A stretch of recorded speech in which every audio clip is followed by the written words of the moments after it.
HOK is the toughest environment. Enter at your own risk. The HOK is the toughest environment. Enter at your own risk. Yo, I grew up where the air hung heavy and thick. Every corner a battlefield. Gotta be quick, street light, neon sound. In the toughest environment, feet on the ground. I talk fluent in the silent language that the broken walls speak. This is the fortress of steel. When iPad speaks, no escape from HOK. This is real. Before you come in here, you better know the deal. Carry the whole block's weight in my soul. Born from the cinder block, ashes, people are cool. The toughest environment is me. Built from the concrete, the toughest environment is sa.neter. When you step into the Colosseum, we gon' see 'em. The ancient of the days, artifact in the museum, yeah. Enter at your own risk. Don't be like a little bitch. Oh, mama, enter at your own risk. Don't be like a little bitch. Yeah, this way it goes down, down, down. Try to win, you gotta have tough skin. The concrete freeze like ice. Israelites cold-blooded, think twice, The air cuts like a scalpel. Survival ain't a choice, it's a physical grapple. Where the street lights blink, judgment in the shadows hold a price. Grew callous over fear, paid my dues in pure sacrifice. Shout out to all those that support this channel. Special days to you.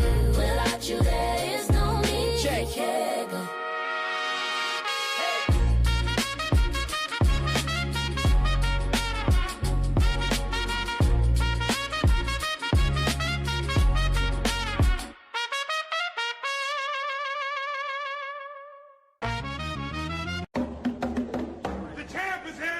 HOK.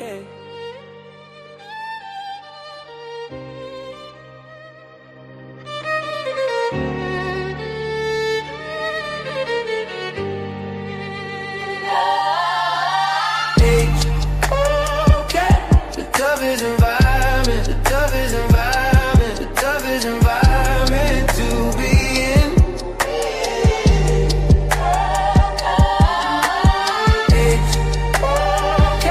The toughest environment, the toughest environment, the toughest environment to be in. Takuri the scribe, hieroglyphs on the scroll. Kimmy teacher, ancient truths in the soul. Napa the queen, her crown never bends. Wisdom in her voice, the cosmos ascends. Jabari the veteran, the bass sharp as blades. Dr. Reggie from the Bronx, history's cascade. Apostle Bible soldier, scriptures in his veins. Santana general, war cries like chain. You need tough skin, where the battle begin. Source up your information, I'm a thick ass king. Hey, okay. The toughest environment, the toughest environment, the toughest environment to be in. Okay. Hey, okay. The toughest environment, the toughest environment, the toughest environment to be in. Uncle Rage made a fire in his stare. Inky undefeated, a legend beyond compare. Moses 777, numbers align. Dance for me a prophet, stardust divine. I saw the fanboy with faith in his stride. Task after Hebrews, the tide it'll ride. Each name a pillar, each voice a storm. In the temple of debate where truth is born. Strings cry out, violins wail. 808's thunder, breaking the veil. Human beatbox echoes through the fight. HOK warriors, their words ignite.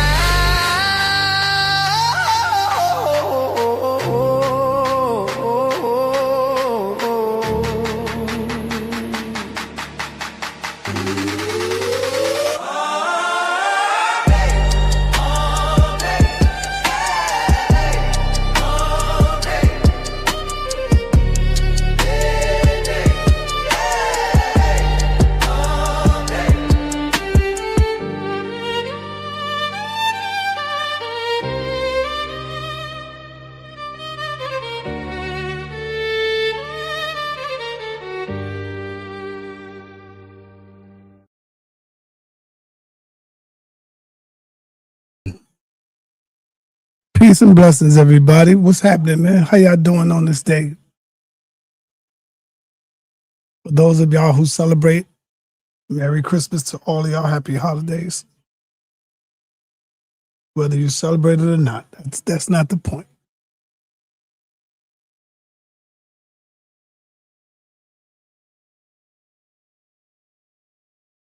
I'm waiting on my guest to come in the building. Alberta, waiting on the sister to come in, see what's up. She wrote a book, and we're going to talk about some things. How y'all been doing, man? How y'all been? Man, did y'all see my Knicks today, man? Wow. Damn, I almost cried, man. I almost cried watching that white boy Kolick bring the Knicks back down by 17 in the fourth quarter playing Cleveland Cavaliers. You know, Cleveland is a tough team.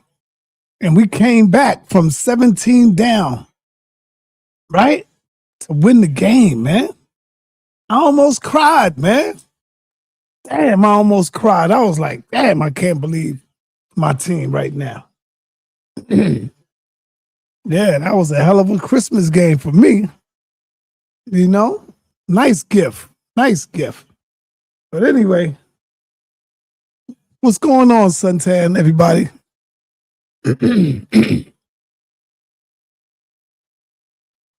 Just waiting on my guest, man. I don't know what's taking her, you know?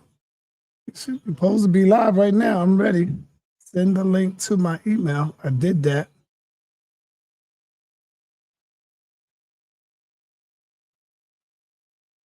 Okay, let's just wait. Let me drop the link in case somebody want to come in and talk. Say something before we get it in. Anybody got something to say?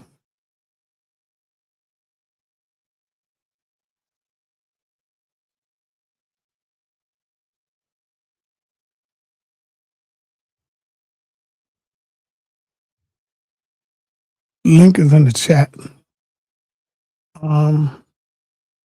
Been a lot of stuff going on lately.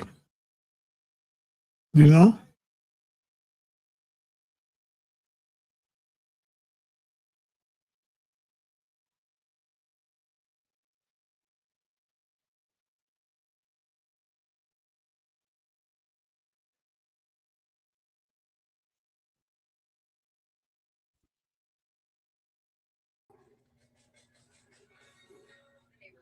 Peace and love, sir.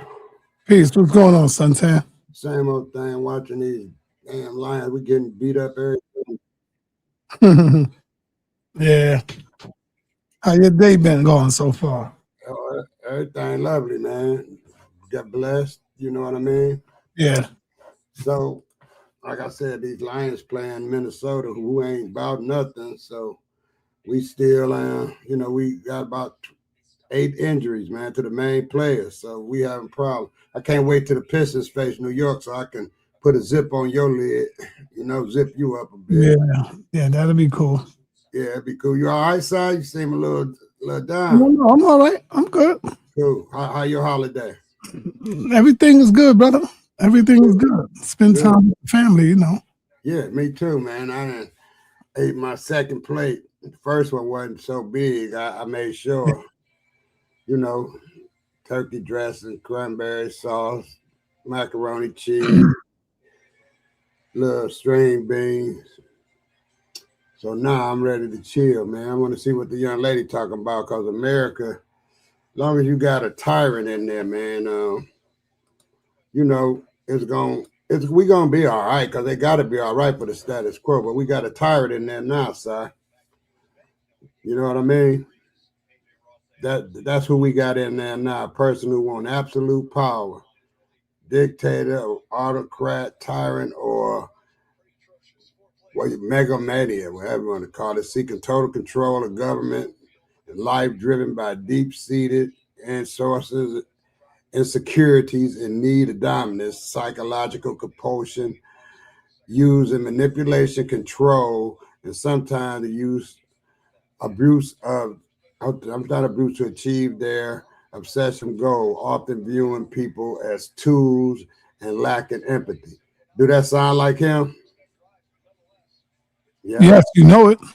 Yeah. So, I'm glad she want to put it out there because a lot of people is gullible and a lot of people is not. Because, a lot of our people not into politics, man. So, I think we're going to be all right because they got to keep the money flowing, So they just got to have it's going to be a little smoke before the fire. That's all. We're going to be all right, though. That's what I think. So I want to hear what the young lady talking about. You know what I mean? All right. Yeah. I'm going to just drop you in the back when she come in. Yeah, no doubt. So is Nepal and Yara tomorrow? I think so, but we're gonna find that out. We're gonna see. All right. It was supposed to be the 26th. Yeah, we'll see. Cause I ain't been hearing nothing on it. I ain't been hearing nothing. So. Oh, I thought that was cemented, but we good. Nah, y'all ain't see Yara coming through doing those presentations. He's scared, man. Yeah. I don't know. Yara something else. Why do it? It'll be for free. Yeah. I think we spooked Yara off with the last one. He was I beat him up so bad that he be scared. Yeah, right. Man. I beat him so bad. He just you spooked him off out there. Yeah. He know not to go up against me like that now. Yeah, then you had time to give this up. These are grown men, Suntan. Grown men, bro. Believe in these fairy tales. Believe in these mythological stories, man. Yeah, man. That's why I told you. That's how our women is messed up because they messed up. They the one that's leading them into that. Yeah, they're leading them into that, man. I was doing a little study on the side. That printing press came out in 440 BC. That's when they was able to spread the literature around, the world. The Europeans was, man. I'm talking about that was before the Bible was written, all that. So this is their narrative. These scriptures and all these is European, man. Mm-hmm. And they pick and chose what they wanted to make out the Ethiopian Bible. And they'll sit there and debate and argue, man. The scripture say, man, dude, you got to look at the source of the information, man. And they so, beat up, man, that they don't want to, it's just crazy, man. You can talk all this militant stuff, but you still gonna follow the Europeans, handbook, man. That's why I don't follow it no more, Si. Right. If like you said, man, God ain't wrote no scripture. You halfway done with the Bible, but you still believe in it. No, I don't. It ain't the Bible that let me explain it to you real quick, and you'll never do me like that again. I think the Bible is a good book for. I'm talking about it got good parts in it. Just about what's good about it? Well, when it tell you not, when it try to instruct you on how to live, like like what? Explain to me.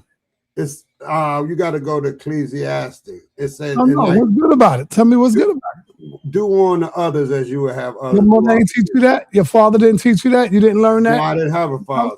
I didn't grow up with a father. You ain't learned that? You ain't, come on, brother. What the hell? No. What's good about the Bible, though, brother? Come on with it. Just the good things about it, man. What's the good things about it? I'm asking you. The 10 Commandments. What? Thou shalt not. Nope, I'm going to leave that one out. What? Because, people taking it wrong, right? Mm-hmm. But, when they say, thou shalt have no other God before me, see, I'm going to skip past that. But the Bible is way more violence than anything but man, that's man. Hold up. The Bible is the most violent book on the planet. One of the most violent books on the planet, brother. Prove me wrong. All through the Bible is violence. Hey, you know what? Murder. Killing. Don't raping. Yeah. Raping, killing. Yeah, it is. It is, man. But guess what? I used to run into problems with people because I just dealt with the New Testament. Now, see, ain't none of that stuff in the New Testament. All that stuff you just said is in the Old Testament. You understand that? I hear you. And that's when I really took not hold of it because I read the New Testament from the beginning to the end. And then they say, well, you can't leave out the Old Testament and blah, blah, blah. But in the New Testament, man, it don't speak about no rape. I mean, grape. It don't speak about graping, murdering nobody. It's talking about love. And, you know, that's what Christ's supposed to be about, love, man. And that's what the New Testament is based on, a new covenant. You know? Well, guess what? What?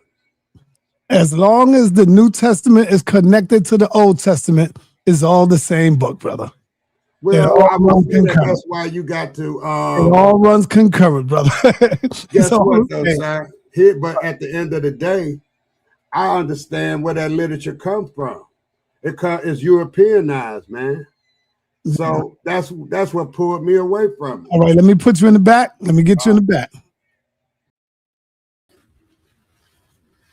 Peace and blessings, my sister. What's happening? How you doing? Can you hear me very good? Good to see you still doing your thing.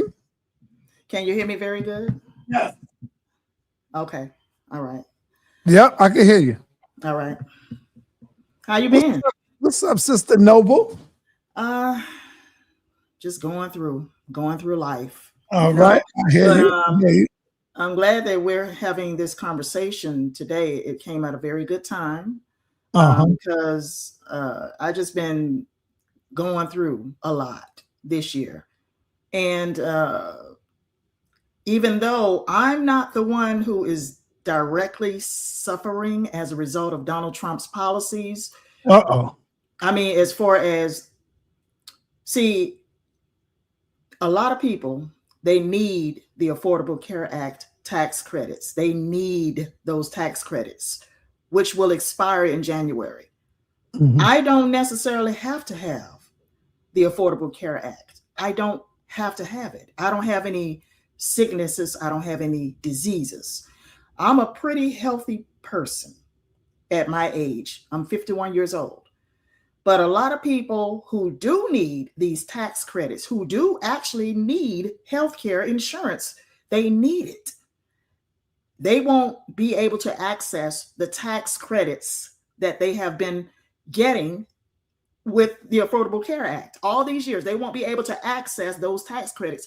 Trump wants to eliminate Obamacare. He wants to eliminate Obamacare. So right now, I feel bad for a lot of people in this country who actually do need those tax credits in order to access health care for themselves, the much needed health care. But, you know, it's a lot of sickly children. It's a lot of sickly elderly people that need those tax credits to pay the premiums each month or to help toward the premiums each month.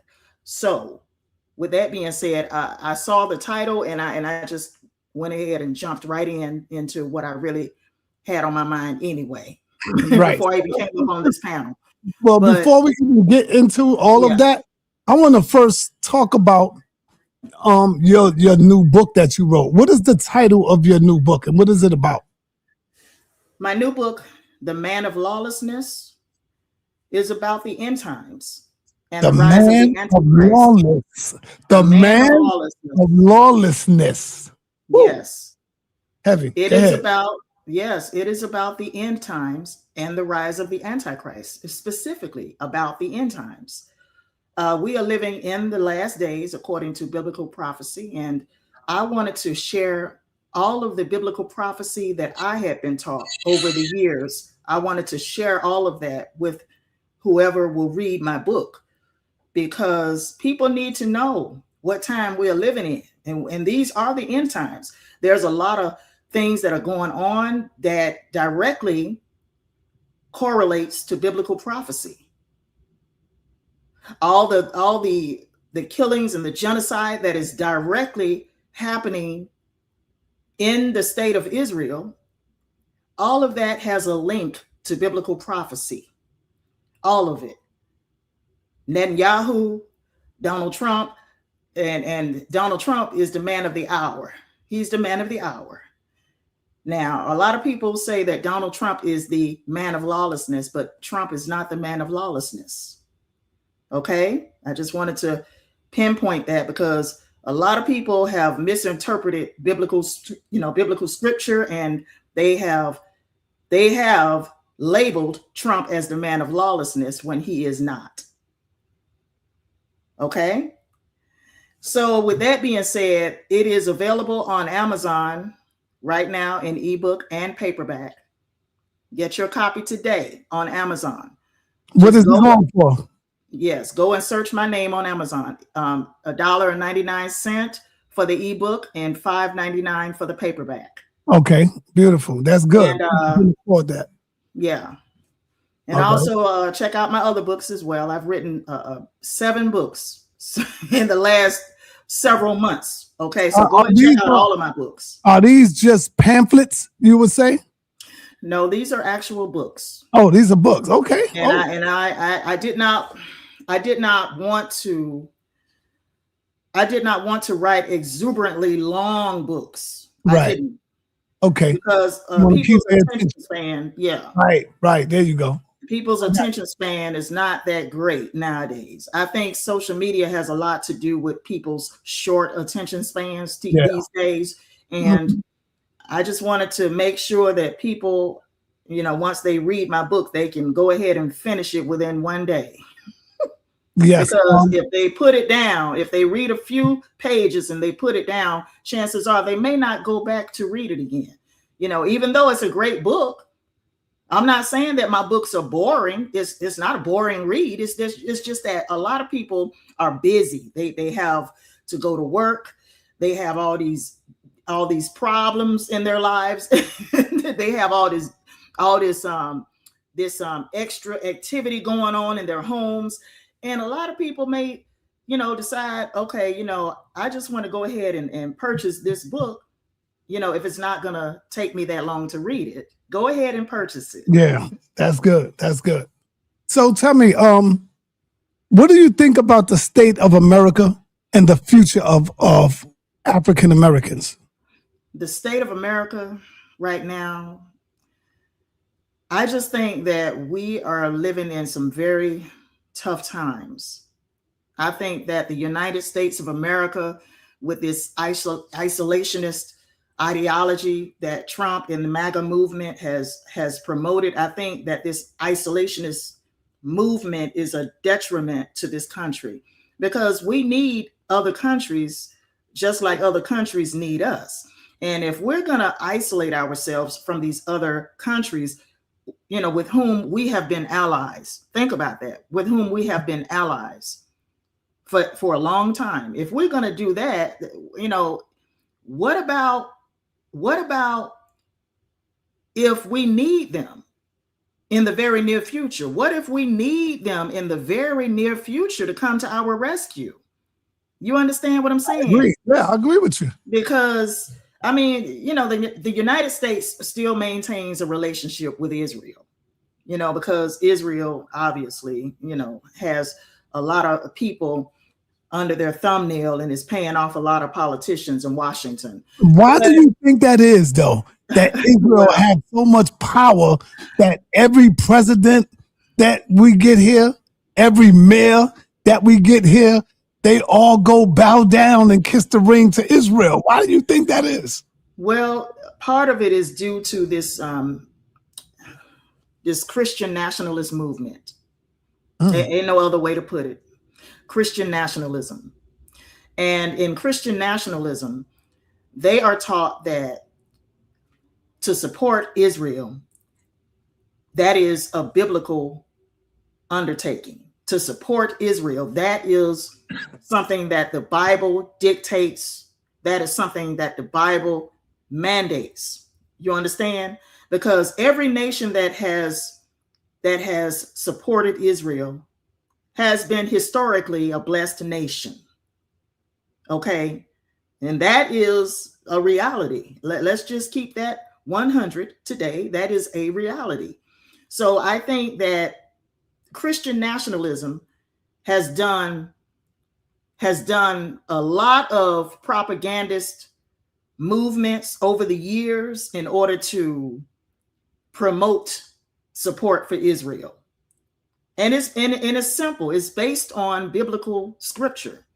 Every nation that has supported Israel has been historically blessed. But the nation that has gone against Israel, God has destroyed those nations. And that's a reality. Okay. And I think that is part of it. But also the other part is that Israel is in biblical prophecy. The Antichrist, according to scripture, will stand in the temple in Jerusalem and declare himself as God. So Israel is at the center of all of the world's attention because of biblical prophecy specifically. And I know that may not make sense to a lot of people, but I'm telling you that is the truth. Okay. And maybe people don't understand biblical prophecy, or maybe people don't believe in the Bible. A lot of people don't believe in the Bible. There was a time when I did not believe in the Bible. There was a time when I was an atheist, and a staunch atheist at that. But I've seen enough. You're on speakerphone. I've seen enough over the years to know that the Bible is real. I can see it. I can see it physically with my own eyes. And yeah. But what was it that made you realize that the Bible was real? That the Bible, the words in the book, the prophecies in the book, what hit you? There's been a what lot happened of things, to you? There's been a lot of things that has happened in my life, in my personal life, that made me believe that the Bible is real. And also, there is something seriously off with our society. There is something off with it. It just seems like we're in the middle of a spiritual battle. It's like we're in the middle of spiritual warfare between good and evil. And every day is a struggle. Every day I wake up. Sometimes I'm not feeling my best. Sometimes I wake up. Sometimes I'm not feeling right. I'm depressed a lot of times.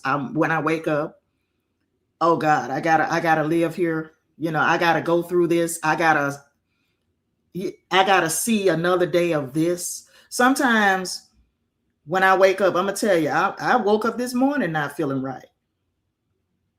And I don't even celebrate Christmas. It's just that sometimes I would like to be able to do things, even though I don't celebrate Christmas. I would like to be able to go out to eat. I would like to be able to go to a movie and just unwind before I go back to work tomorrow. But I didn't have the funding to do that. And I felt sad. I felt down and out about it. But I said all that to say that I believe that the Bible is real because of the spiritual warfare that I have found myself in. I've actually gone through a lot over this past year. Okay.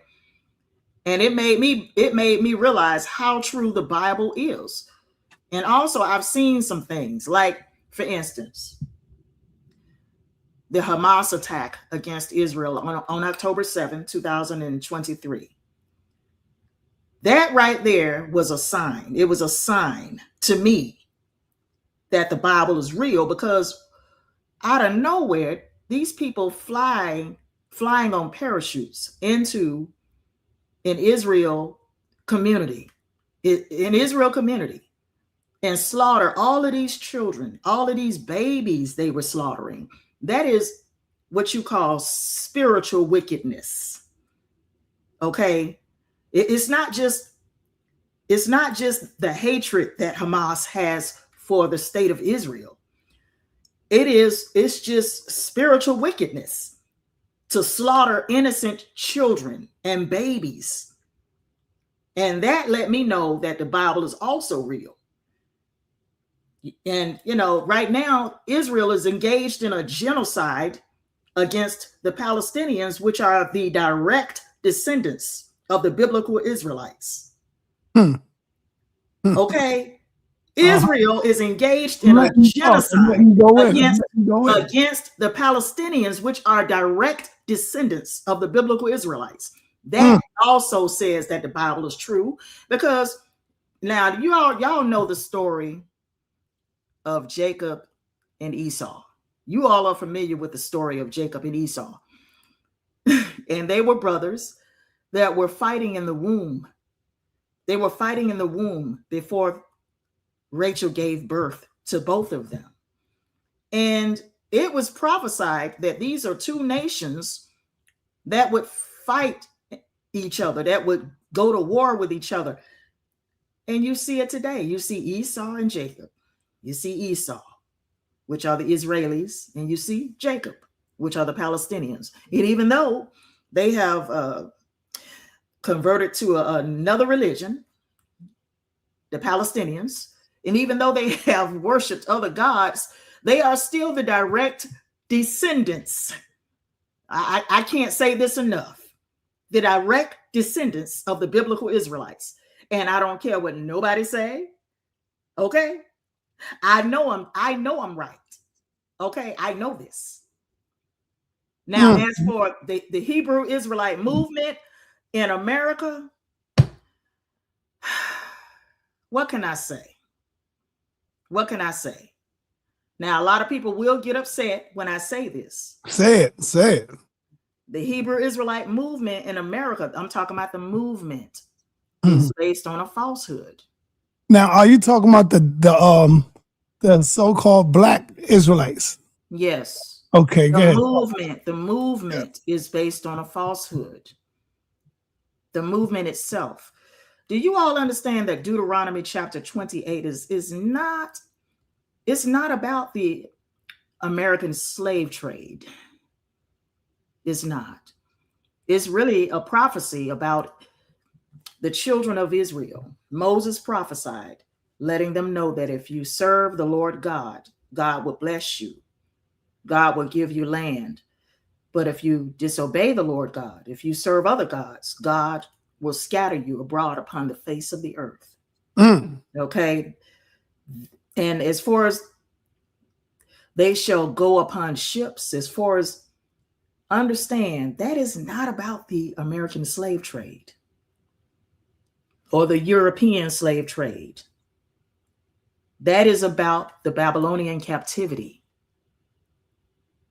That is about the Babylonian captivity. And a lot of people, they're going to disagree with everything I'm telling you today.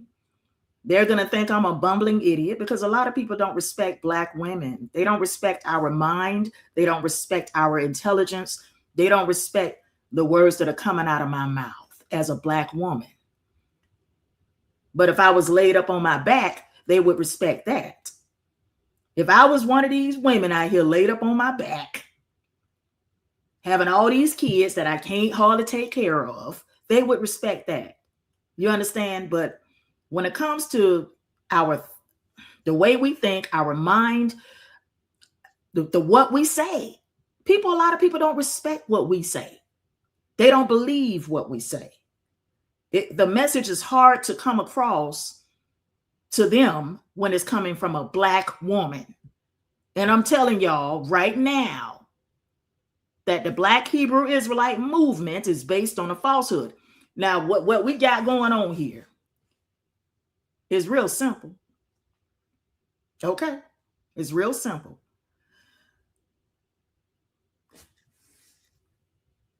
The seed of Benjamin and the seed of Benjamin and the seed of Judah. The seed of Benjamin and the seed of Judah were the only two tribes that were left after the Assyrian captivity. The Assyrians, they captured the 10 tribes, which they were part of the northern kingdom, the 10 tribes.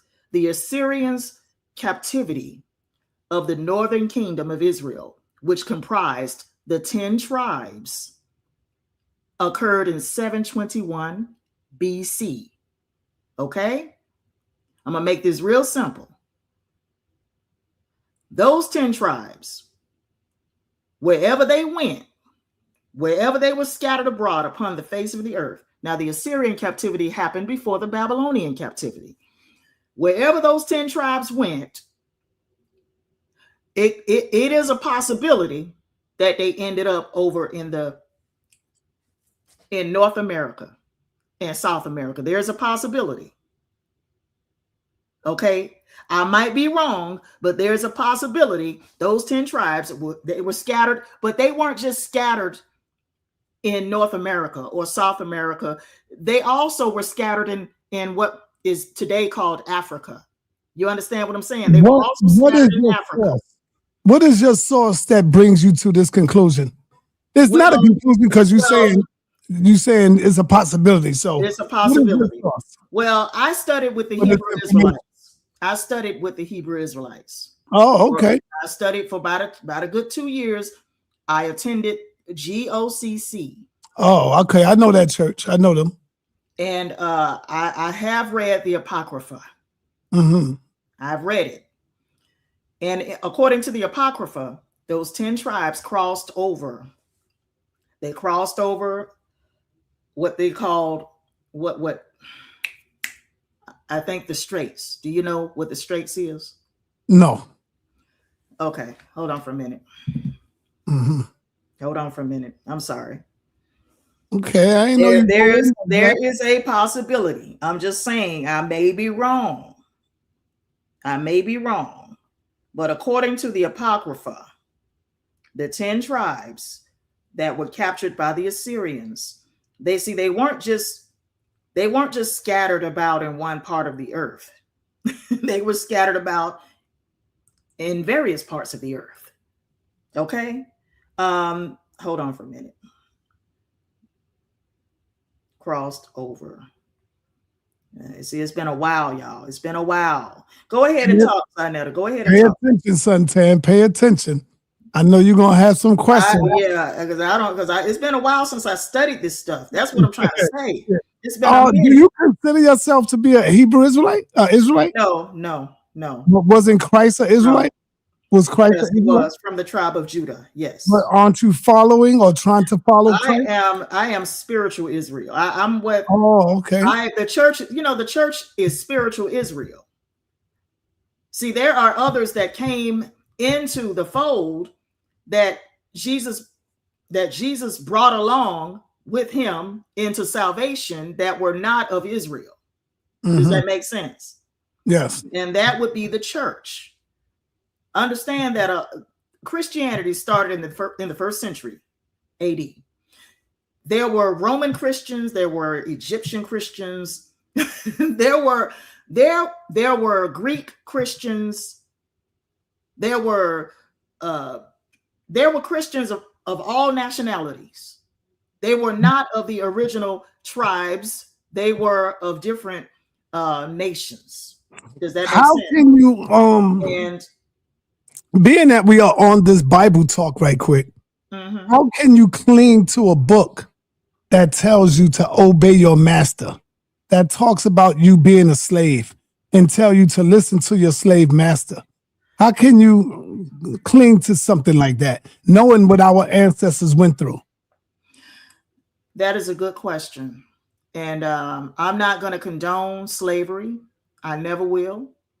And there's a lot of things that I may not agree with in terms of what that particular verse says about Christians obey your masters according to the flesh, not with eye service, but I'm going to tell you that at that time, I'm going to tell you a lot of Christians, Roman Christians who have converted to Christianity in the first century, they owned slaves.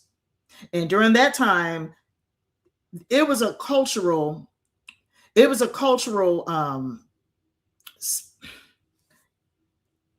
can I put this? It was a cultural, I'm looking for the right word to say. I don't know. I don't know. But anyway, Roman culture legalized slavery. Roman culture had legalized slavery. Slavery was legal at that time. And a lot of Roman Christians owned slaves.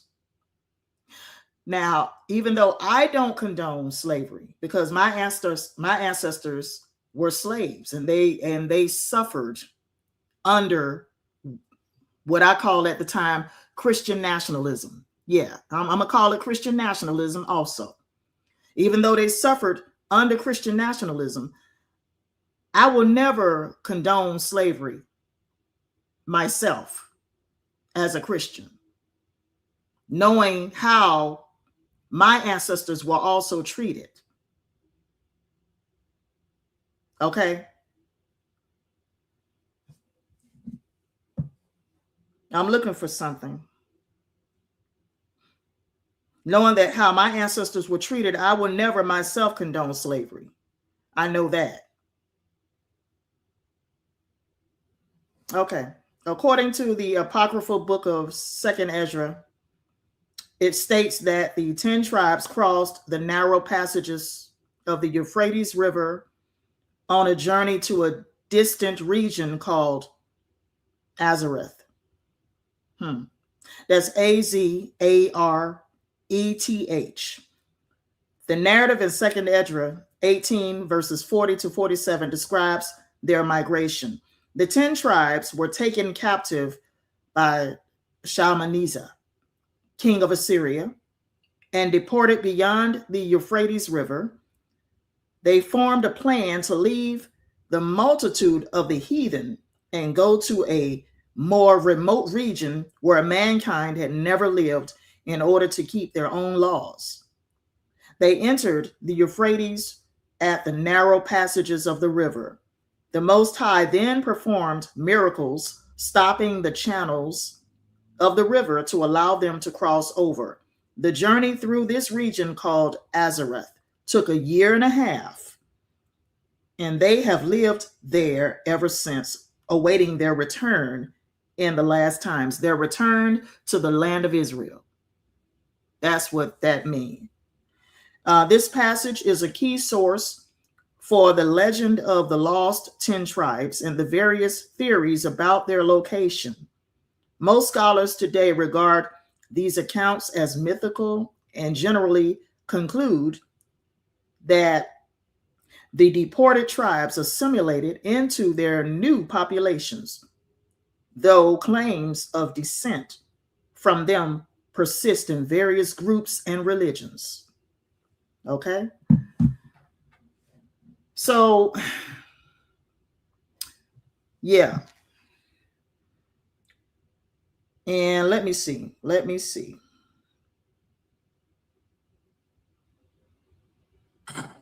I think that the Apocrypha is a credible source that people can go and look up this information in 2nd Ezra chapter 18 verses 40 to 47 if you want to know more. But that's just what I think. I could be wrong, but I know that the tribes of Benjamin and Judah, which comprised the southern kingdom of Israel, they were left in the land until the Babylonians came and took them captive into their own land. Right. And that's what Deuteronomy chapter 28 is really talking about. It's talking about the Babylonian captivity. Right. But let me say this, right? I think because when you look at this right here, Ephesians 6:5, slaves, obey your earthly masters with respect and trembling and singleness of heart as you obey Christ. See, what is that telling you? They saying as the love you give Jesus Christ, because they made you love Jesus Christ psychologically, they program you to love Jesus because they make you think Jesus is God. So the way you love Jesus, they telling you to obey your earthly masters. Who would be the earthly masters? So some might say the Jews, some would say the Europeans on the ground. As soon as you see stuff like that, that right there will automatically make me put the book down and say something is wrong here. Why is God? Now that right there was written by Paul when Paul was locked up, when he was in jail. So he was writing these letters and sending them to the churches and trying to get the people to obey the slave master. You see, now as soon as I would see something like that, it will automatically make me put the book down because I know what we went through as a people. Yeah. And then you can go through more scriptures, like, for example, let me give you another one. There's more. I got so many of them where it talks about the slaves and all of that. Right here where it says, slaves, obey your earthly masters. and everything, not what the slave performed merely for looks, to please people, right? Wholeheartedly fear the Lord. So it's telling you, because you got to fear the Lord, you're going to obey your earthly masters. You're going to obey your masters that you see on the earth. And so that right there alone should make you put that down and say, yo, I gotta, I'm gonna just deal with something else that's got to be right. Something got to be right. But see, sa.neter, who are the slave masters today? If you think about it, who are the slave masters today? Who are we dealing with today? Who is still in power? Exactly. That's what I'm saying. Exactly. It's still the Europeans. Yeah, Because in order to go anywhere on this planet, you got to get permission from him. You got to get the approval from him. Exactly. If you want to go off and go somewhere out of America, you got to make sure you go get a passport. Yep. And it's up to him to say yes or no, denied, or whatever. Yeah. So you still got to get the permission. We're still under the thumb of tyranny. We're still under the thumb of slavery. It's a different kind of slavery, though. It's economic slavery, but nonetheless, it is still slavery. Right. But let me take you here now. So we ain't got to just stay in the Bible. No, what I'm saying, no, we can stay in the Bible, because I'm gonna tell you, there are some things that I don't agree with. If we stay in the Bible, it's going to get ugly. I don't agree with slavery. No, I just don't agree with slavery at all, because I know what my ancestors went. Tell you more things that you won't agree with, but I don't want to do that to you. I'm gonna let you stay in your faith. I want to let you stay in your faith, and you're not gonna shake my faith. I mean, by showing me things. Okay, well, all right. Well, I'll ask you this. Okay. Did you know in the Bible that God, the Most High God, sanctioned raping women? He pushes the Israelites to grape women. Did you know that? Show me that again. Oh, okay. It's been a minute. I didn't want to do this because show me that again. All right, I'm gonna come back to that.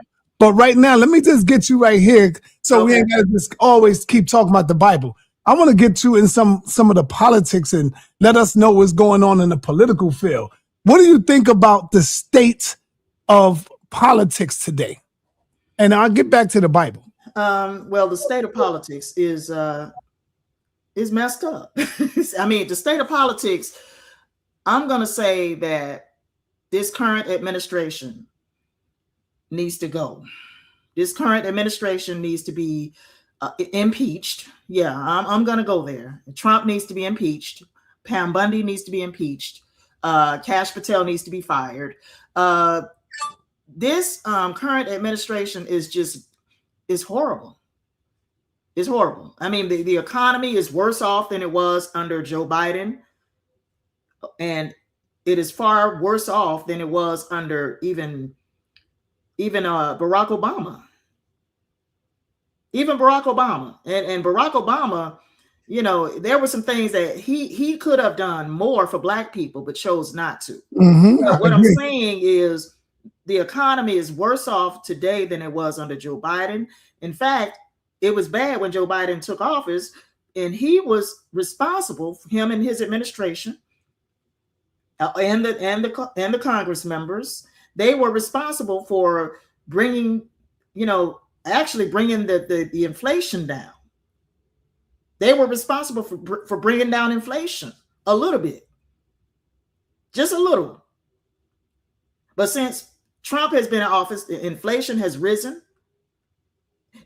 I mean, the price of groceries has risen, housing has risen, the price of gas, it remains steady, sort of, steady like it was during the Biden administration. But your utility bills have gone up, like your light bills, your gas bill, the rent. My rent just went up. My light bill went up. I know that I pay more for groceries today than I did 2 years ago. I pay more for bills today than I did 2 years ago. So this administration is doing a horrible job at this point. And what would help is if the Republicans had some sort of a healthcare plan in place something to replace. If you're going to abolish Obamacare, at least have something in place, something that is affordable for low-income people, for people that are elderly people. Because, obviously, if you get rid of Obamacare, if you get rid of the tax credits, a lot of people will not be able to afford their healthcare premiums. They will not be able to afford to access medicines. They will not be able to afford to access medical supplies. You will have a lot of people that are currently in nursing homes that if they abolish Obamacare, since they even cut the Medicare and Medicaid, that will also impact a lot of people that are in nursing homes. That will also impact a lot of hospitals, cutting the affordable tax credits. According to statistics, there are maybe 17 million people that will not have health care as of January because of the tax credits being eliminated. So, I'm just right now, I'm sad for a lot of people. I'm not just sad for myself.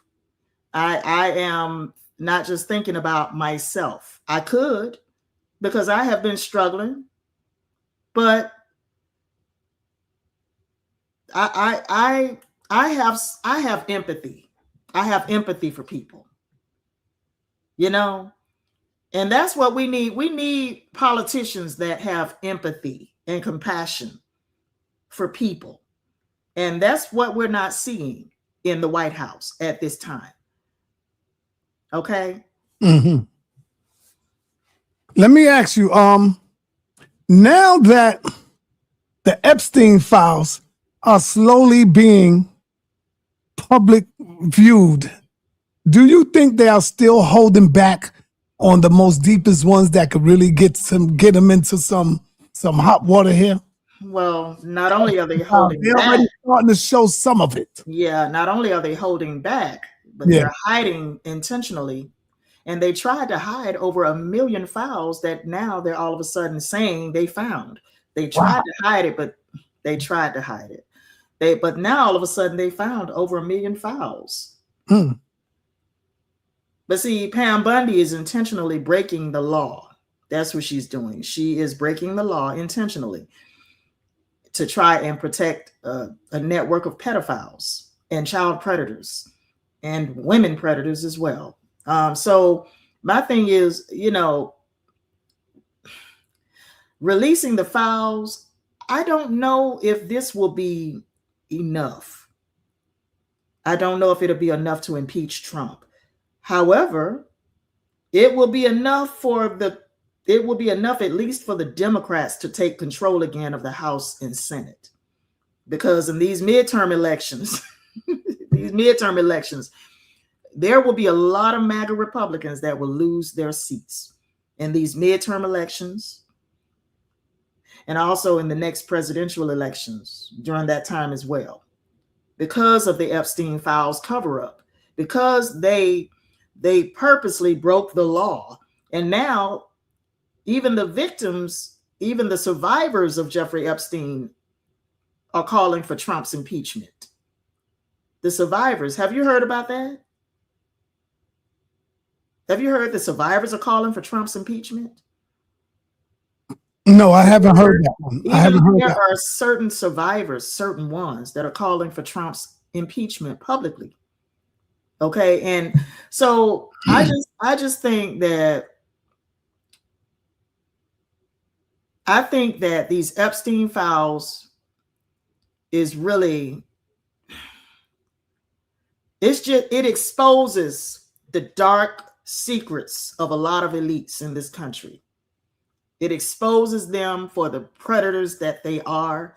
It exposes them for using their money to manipulate and control and just, do all manner of evil. in wickedness. It exposes these billionaire elites for the evil bastards that they truly are. And that's what the Epstein files it represents. It is a blueprint to expose a lot of people in this country for the pedophilic behavior that they have, and for the sexual deviance that they perpetrate. Let me ask you, what was Epstein's connection to Israel? And was he an Israelite asset or agent? I think that he was an asset. I don't think that Jeffrey Epstein was an agent of Mossad. I think he was an asset, though. I think Jeffrey was also an asset of Russia. I think he was an asset of Vladimir Putin.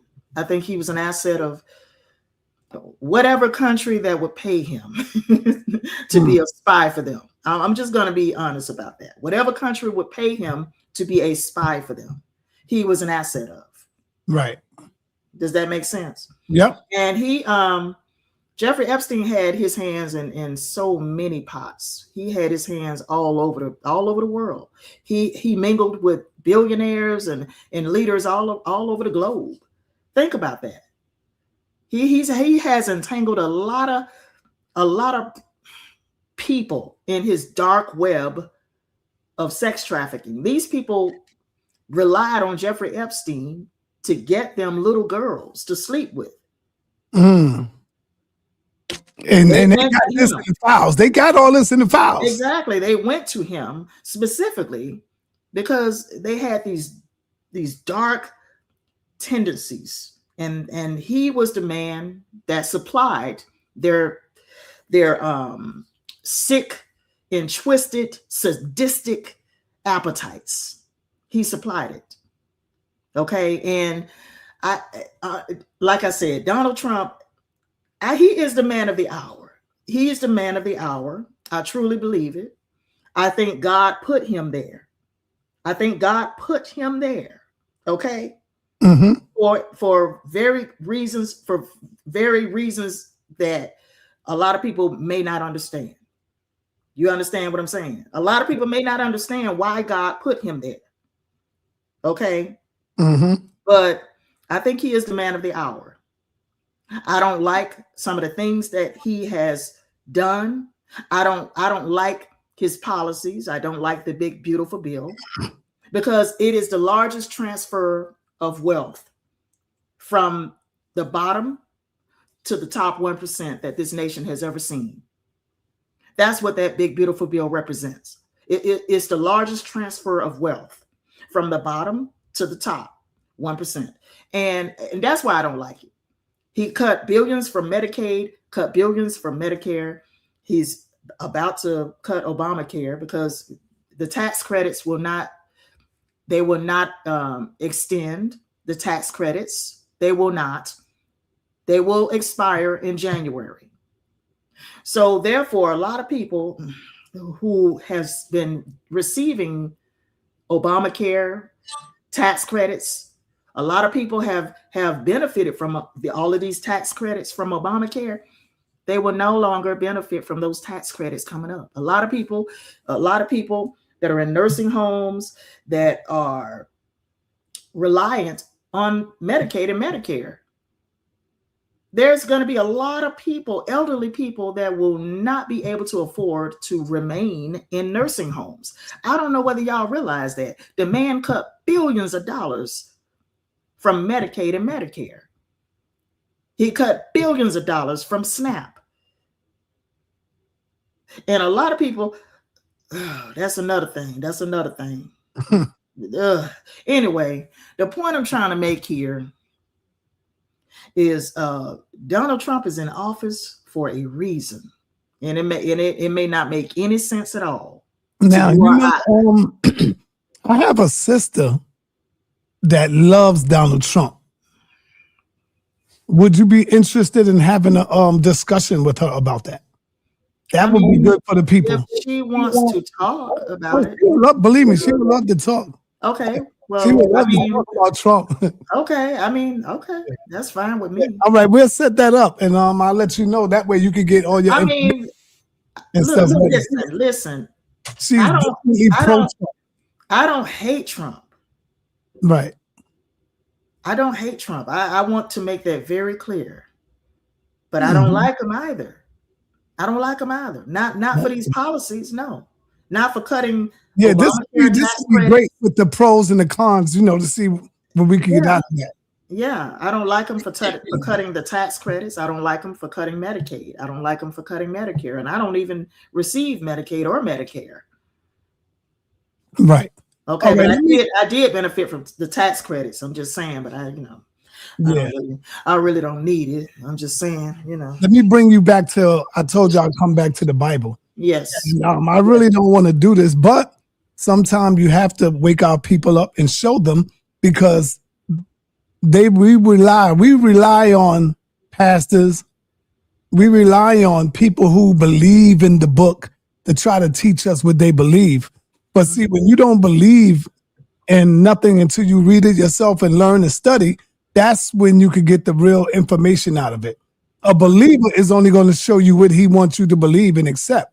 And then they're going to try to make so many excuses for it. But when you look at this, Isaiah 13, 15 to 16, there's no reason for God to be dealing in graping people, gathering up together, whosoever will be found, thrust through, and whoever is caught will fall by the sword. So, can you pull up the KJV? Okay, I don't like the new revised. What's the difference, though? What's the difference? Can you bring up the KJV and let's go up to verse 1 of Isaiah 13? Let's go through it. Do you got your Bible? Yeah. Go ahead and get it. I'm sorry. Go ahead and get it. You want to start at 1? It's right here in my phone. All right, go ahead. Right here. Isaiah 13. I'm glad I got on my reading glasses today. Yeah. Oh my goodness. Because I can see with my reading glasses on. 13 and 1. All right. The burden of Babylon, which Isaiah, the son of Amos, did see. Lift ye up a banner. Lift ye up a banner. I'm sorry, y'all. Lift ye up a banner upon the high mountain. Exalt the voice unto them. Shake the hand. Wow. That they may go into the gates of the nobles. Okay. I have commanded my sanctified ones. I have also called my mighty ones for mine anger. Even them that rejoice in my highness. Even them that rejoice in my highness. The noise of a multitude in the mountains, like as of a great people, a tumultuous noise of the kingdoms of nations gathered together. The Lord of hosts mustereth the host of the battle. They come from a far country, from the end of heaven, even the Lord, and the weapons of his indignation. Don't forget to read what verse you want. Whatever verse you want, you got to say the verse so we'll know. Keep up. Isaiah chapter 13, I'm at verse 6 now. All right, go ahead. Howl ye, for the day of the Lord is at hand. It shall come as a destruction from the Almighty. Therefore shall all lands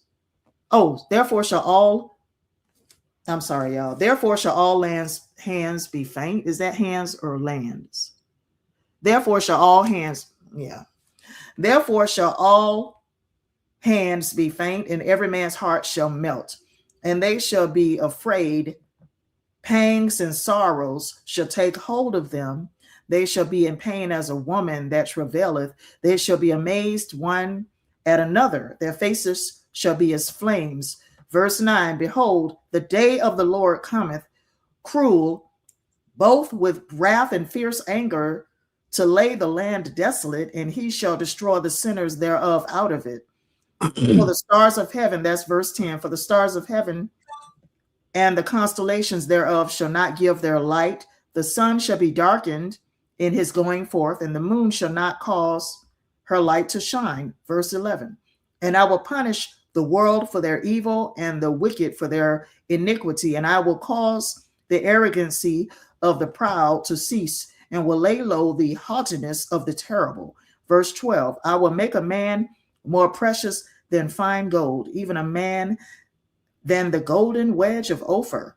Verse 13, therefore I shall shake the heavens, and the earth shall remove out of her place in the wrath of the Lord of hosts, and in the day of his fierce anger. Verse 14, and it shall be as the chased roe, and as a sheep that no man taketh up. They shall every man turn to his own people, and flee everyone into his own land. Verse 15, everyone that is found shall be thrust through, and everyone that is joined unto them shall fall by the sword.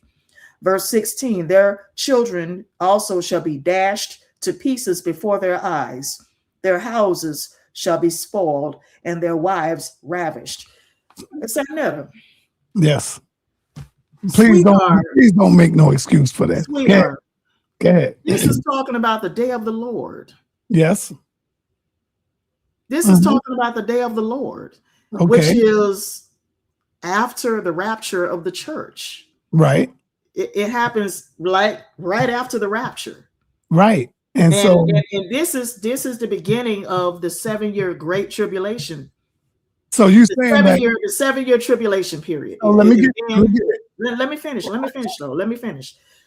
The day of the Lord is simultaneous to the day of Christ. See, all of this is explained in my book, The Man of Lawlessness. Check it out. The day of the Lord is simultaneous to the day of Christ, which the day of Christ is when the Lord Jesus himself shall come back and snatch away all the sanctified people from the face of the earth, his sanctified people. Okay, those that are born again of his spirit. He will snatch away those from the face of the earth. Then the day of the Lord is immediately after that. And the day of the Lord, there is a period of 7 years that there will be tribulation on the earth. But in the midst of those 7 years, the man of lawlessness will stand in the temple in Jerusalem and declare himself as God. This is in Matthew chapter 24. This is in Luke chapter 21. This is in the day of the Lord also is talked about in the book of Joel. So are you all right? So are you all right with the Lord graping women? That's what's going to happen. And you all right with that? And that what I'm saying, I'm not all right with that. I'm not all right with that. But hold on. What I'm telling you is God is doing this. God is going to allow women. He's going to get women to be great. He's doing that. What I'm telling you is that's the day of the Lord's. That's the day of the Lord's wrath upon the earth. That's what that is about. That is what that is about. That is about the day of the Lord's wrath upon the earth. No, I'm not okay with the day of the Lord. No. Hell, I hope I'm not here. So how do you feel about the Lord doing that type of stuff? I'm just saying, I hope I'm not here on the day of the Lord. I mean, I'm just saying, no, I'm not okay with women I'm not okay with women being raped. I'm sorry. Great. I'm sorry. Great. No, I'm not okay with that. No, I'm not okay with children being dashed to pieces. No, I'm not. This is talking about the day of the Lord we're talking about here. The day of the wrath of God upon the land, which is after the rapture of the church. That's what that is about. And I know I'm not okay with women being raped and children being dashed to pieces. Can you look at this one right here? 2 Samuel chapter 12 and verses 10 through 12. See, I explain all of this in my book, The Man of Lawlessness. I talk about the day of the Lord in The Man of Lawlessness. I didn't use that scripture that we just read, Isaiah chapter 13. I didn't use those in my book, but I'm saying I talk about the day of Christ and I talk about the day of the Lord. Okay. Mm-hmm. Now, hold on for a minute. Let me 2 Samuel chapter 12. Yeah. Hold on for a minute. Oh my God, what is going on here? Y'all, it's been a minute since I actually sat down to read my Bible. I mean, I'm gonna be honest about that. It's been a minute. Okay, I'm sorry, y'all. It's taking me too long to find these verses. All right, here we go. 2 Samuel chapter 12, verses 10 through 12. All right. Oh my goodness. Okay. And this is 10, verse 10. Now, therefore, the sword shall... Maybe I need to back up here. Oh my goodness. Let me just go to verse 1 and get a better context of what this is about. Verse 1, 2 Samuel chapter 12, verse 1. And the Lord sent Nathan unto David, and he came unto him and said unto him, there were two men in one city, the one rich and the other poor. The rich man had exceeding many flocks and herds, but the poor man had nothing save one little ewe lamb, which he had brought and nourished up. And it grew up together with him and with his children. It did eat of his own meat and drank of his own cup and lay in his bosom and was unto him as a daughter. And there came a traveler unto the rich man, and he spared to take of his own flocks and of his own herd to dress for the Lord have mercy, to dress for the wayfaring man, okay, that was coming unto him, but took the poor man's lamb and dressed it for the man that was come to him. And David's anger was greatly kindled against the man, and he said to Nathan, as the Lord liveth, the man that hath done this thing shall surely die. Wow. Okay. Yeah. And he shall restore the lamb fourfold, because he did this thing, and because he had no pity. And Nathan said to David, thou art the man. Wow. Thus saith the Lord God of Israel, I anointed thee king over Israel, and I delivered thee out of the hand of Saul, and I gave thee thy master's house and thy master's wives into thy bosom, and gave thee the house of Israel and of Judah. And if that had been too little, I would moreover have given unto thee such and such things. Wherefore hast thou despised the commandment of the Lord to do evil in his sight? For thou hast killed Uriah the Hittite with the sword, and hast taken his wife to be thy wife, and hast slain him with the sword of the children of Ammon. What verse you up to? Okay, I'm at verse 10. Now therefore the sword shall never depart from thine house. And that was Nathan prophesying to King David. There in verse 10, now therefore the sword shall never depart from thine house, because thou hast despised me, and hast taken the wife of Uriah the Hittite to be thy wife. Verse 11, thus saith the Lord, behold, I will raise up evil against thee out of thine own house, and I will take thy wives before thine eyes, and give them unto thy neighbor, and he shall lie with thy wives in the sight of this son. Verse 12, for thou didst it secretly, but I will do this thing before all Israel and before the sun. All right. All right. That's good right there. Now, first of all, he said, thou should not commit adultery. Mm-hmm. God teaches you and tells you you should not commit adultery. Mm-hmm. But then he takes your wife and allows her to commit adultery by giving his wife up, David's wife, to the son of David, to be taken upon the roof, to be sexually assaulted before the world of Israel. While Israel is watching, are you telling me that this thing that God is doing to David, not only to his wife, but to his whole household, you saying that that's all right because God is doing it? I didn't say that was all right. I'm saying I didn't say that was all right. No, hold up. What I'm saying is, I told you that God does graping. He allows the graping to go on in the Bible. And you said, show me that. Well, I showed you two scriptures. And you said the first one, you said, well, that's the day of the Lord. No, I said. Hold on, let me finish. Right. It don't matter what it's about. He's allowing it to be.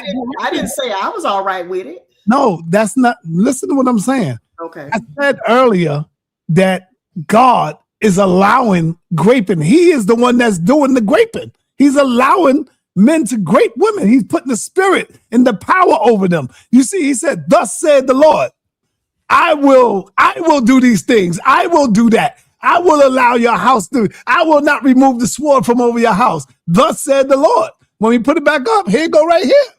Yes. Right?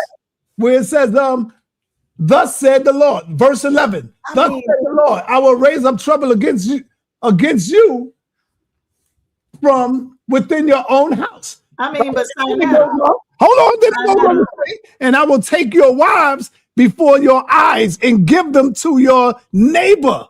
But see, sa.neter, you didn't know that God was a killer. I know that. Yes, I know that. That's what I'm trying to tell you.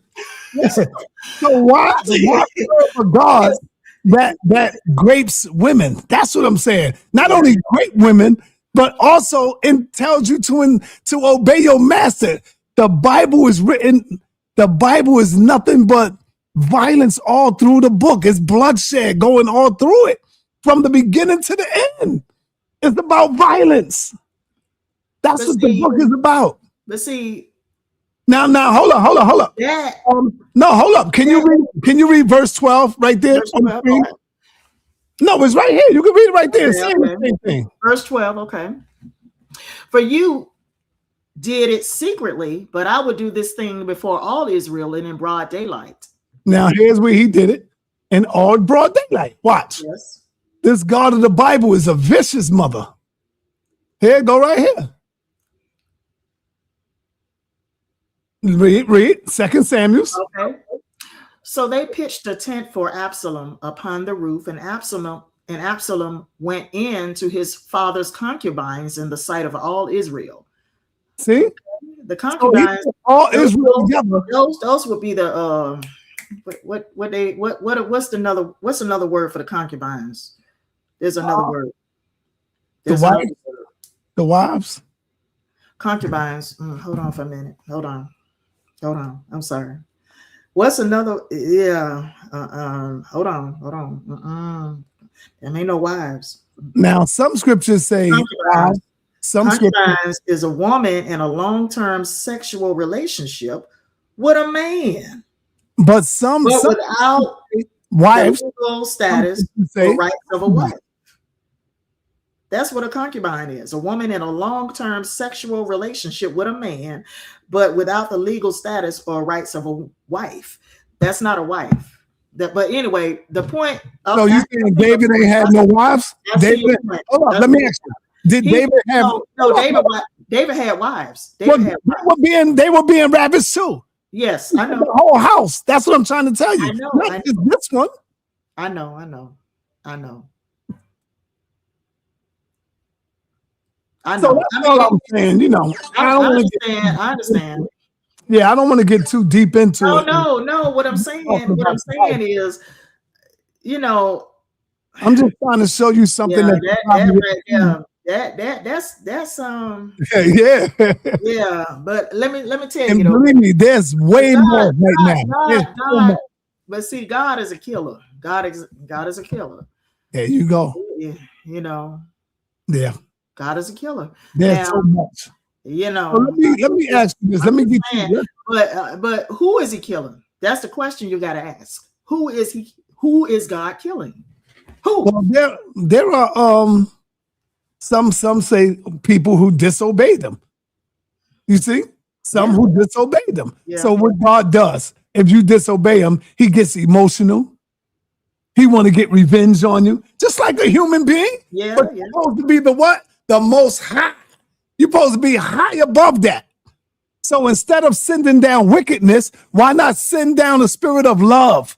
Why not send down a spirit of truth to make the people be truthful, to make the people be loving? How come everything got to be violence with the God when he's dealing with human beings? That's the point that I'm making. Whenever he interact with humans, everything is violent. And God posed to what? Love his children. We say that God is the most merciful, the most forgiving, the most loving, right? But see, sa.neter. Here come the butt now. Come on. How? Okay. Let's just say, I'll just use me for an example. When I turned my back on God and I decided I didn't believe in him no more, and that I did not believe on the name of Jesus anymore. Now, sa.neter, if I had just kept going on and on and on and on, denying God, turning my back on him, blaspheming him. If I had just kept going on and on and on and on, I didn't want God at all. And if I had just kept going on and on, I don't want the Lord. He ain't this or he ain't that. Like I used to say, he ain't this or he ain't that. And I ain't gonna say what I used to say. I'm just saying. Now, if I had kept going on and on and on, how is God supposed to feel about that? Knowing that I'm his child. No, I'm just saying, think about that. Mm-hmm. Knowing that I'm his child, that I once served and worshiped him, but I turned my back on him.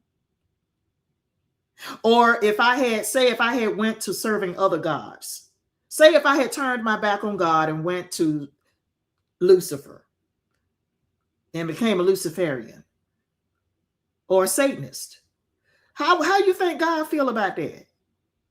I mean, I once was a child of his, and I once worshiped and served him in his house, and I once prayed to him, whether in his house or outside of his house. And I turned my back and said, I'm going to go over here and worship other gods. I'm going to go and practice wickedness and evil. How do you think God going to feel about that? He's going to feel. He's supposed to feel. I'm going to tell you right now. He's going to get emotional, like a little girl. He's going to get emotional. He's going to. I only want you to serve me.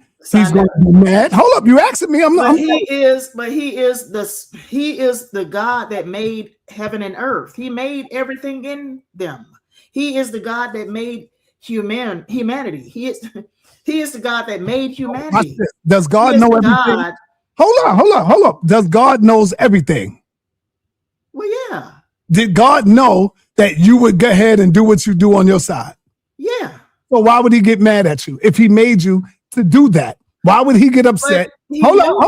He knew it was my choice. Right.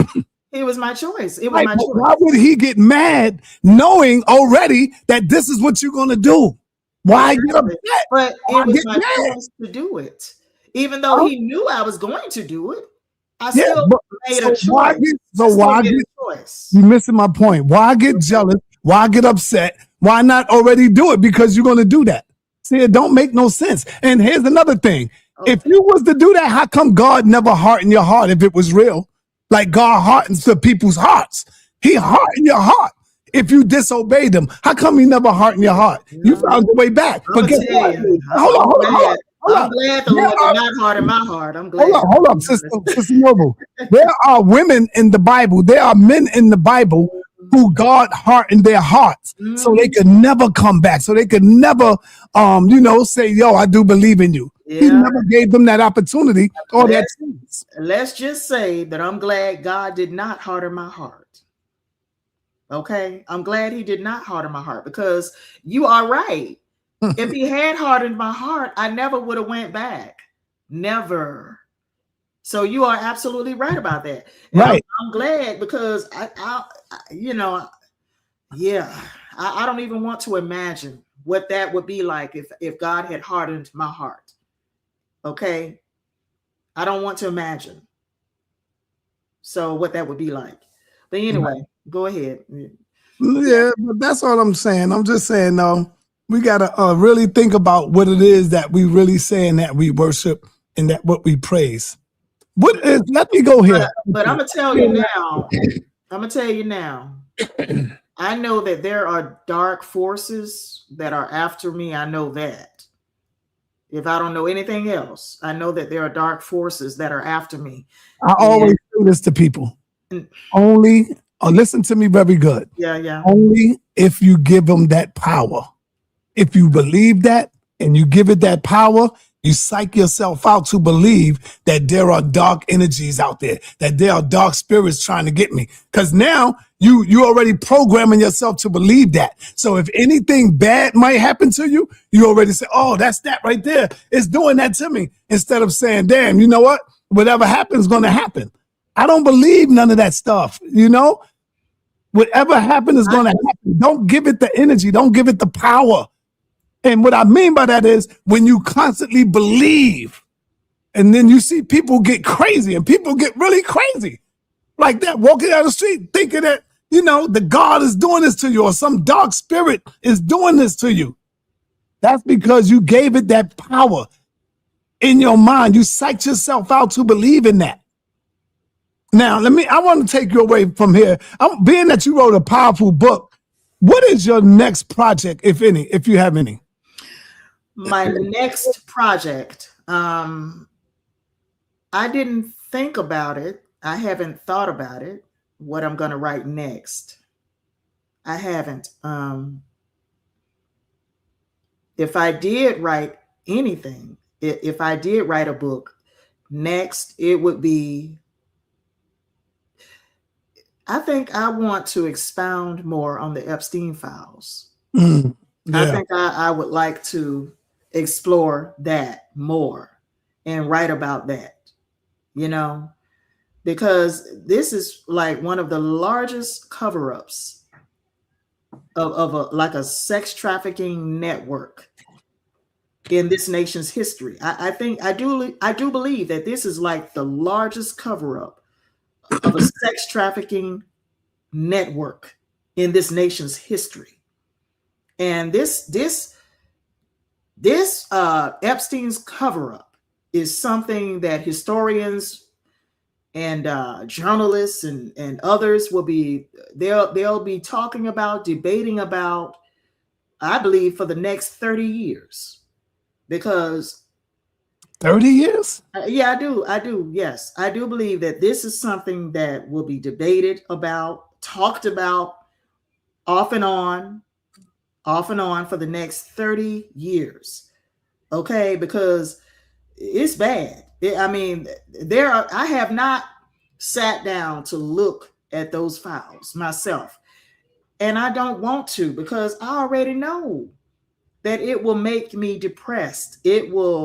Why would it make you depressed? It will make me depressed because I was molested when I was a little girl. Sorry to hear that. And thank you. But I mean, I wasn't raped, but I was molested. Mm-hmm. Okay. I know that it'll make me depressed. I know it. All right, I feel you. That's why I haven't read Virginia Giuffre's book. I haven't read her book. Nobody's Girl. That's the title. Nobody's Girl. That's why I haven't read it, because I already know that it is so dark. It is so sick and sadistic what these people have done to little children. We're talking about little children. Okay. And I cannot imagine ever I cannot personally imagine bringing a child into this world, or having brought a child into this world only for that child to end up abused in that manner, to end up possibly committing suicide as a grown woman as a result of what happened to her when she was 16 and 17, when she was a little girl. Because Virginia Giuffre was also victimized as a little girl. You know, I love assaulted and abused as a little girl. You know, I love this comment that I've got up on the screen, because when you really think about it, exactly, the American slave trade was the greatest sex trafficking story never really told. See, we hold up. See, we always look at, and I like this. This is deep. We always look at the slave trade, but when you put sex trafficking to it, that right there pumps it up even more because it definitely was sex trafficking. You collected women, you collected men. You was not only graping the women, but you was also graping men too. Yes. You see what I'm talking about? And this is America right here. That's a deep comment right there. That's good thinking right there. This is America for you. So when they talk about all this P. Diddy and look at what P. Diddy did, I found out that it wasn't baby oil in the baby oil bottles that y'all seen. Did you know that? It wasn't baby oil. It was like liquor and stuff that he would put in the baby oil. Stop. I found that from the, unless I'm mistaken, somebody proved me wrong. Well, I learned that from the 50 Cent documentary. When they showed it, they showed all the bottles. So what Diddy did was he was getting bottles. The bottles, he was getting the bottles before they would pour the oil in it. He would buy the bottles. And he was putting liquor in the bottles. Oh my God. But people thought it was baby oil. Now, I'm not saying it wasn't no baby oil going down. But yeah, see, somebody said, yes, it was liquor. It was drugs. Oh That's where he was hiding the stuff at. He was hiding the liquor and all of that into the baby oil bottle. That's why you say, what the hell was he doing with all the baby oil? So now he put the drugs in the liquor. Yeah, there you go. In the baby, and as I was watching that series, right? You know who I thought about? I thought about Polite. Why did I think about Polite? Yeah. Because when Polite was here, over here in New York, in Brooklyn, he never got high. P. Diddy never got high until he got big, until he got into that field of Hollywood and all that other stuff. Polite never drank, never smoked. As soon as he got to California, he started drinking, started using drugs, and started doing all kind of stuff at these parties. I seen this shit when I went to Miami, and I couldn't believe it. I was looking like, damn, this dude popping bottles. He's drinking, and I don't drink. You know what I'm saying? Yeah, I'm looking at this like, wow, this dude really changed, man.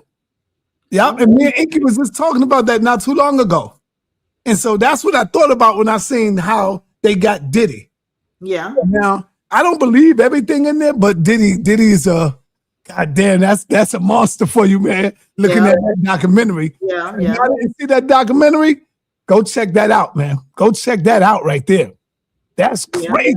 I want to know, how did 50 Cent get his hands on all of that information when it was being filmed by P. Diddy's people? That's to show you that niggas ain't loyal, bro. Yeah. Niggas is not loyal. They sold them clips to 50 Cent for that money. Yeah. Niggas not loyal. I mean, you talking about the people around him, his photographer and all of them? Yes, it was only Diddy's people who he trusted that he would give the green light. In his hotel, he in the hotel, and he on the phone talking, and his man or woman, somebody, they filming it all. How in the hell did 50 Cent get all this? This is crazy. Niggas is not loyal. You can't trust nobody in this when you doing this stuff and you making money. I hope this be a lesson to our people out there that you think that these niggas are your friends. Nah, bro. When stuff go bad and things go bad, but Diddy was wrong as hell, man. He did a lot of stuff that was wrong to brother that was making albums for you, making, not paying them and all that, man. Yeah, because he did a lot of dirt to a lot of people, and I think that the people he did dirt to, not paid them, the people he crossed up, the people he messed over, they sold all of the footage, and they sold all of the information, and they went and talked to, a certain social media personalities and told a lot of things to, some various, personalities that I won't name, but they did it for money. A lot of them, it was about money. But you know what? So what Diddy needed to learn was you got to feed your people around you. Yes. Because if you don't feed your people around you, bro, they won't turn on you.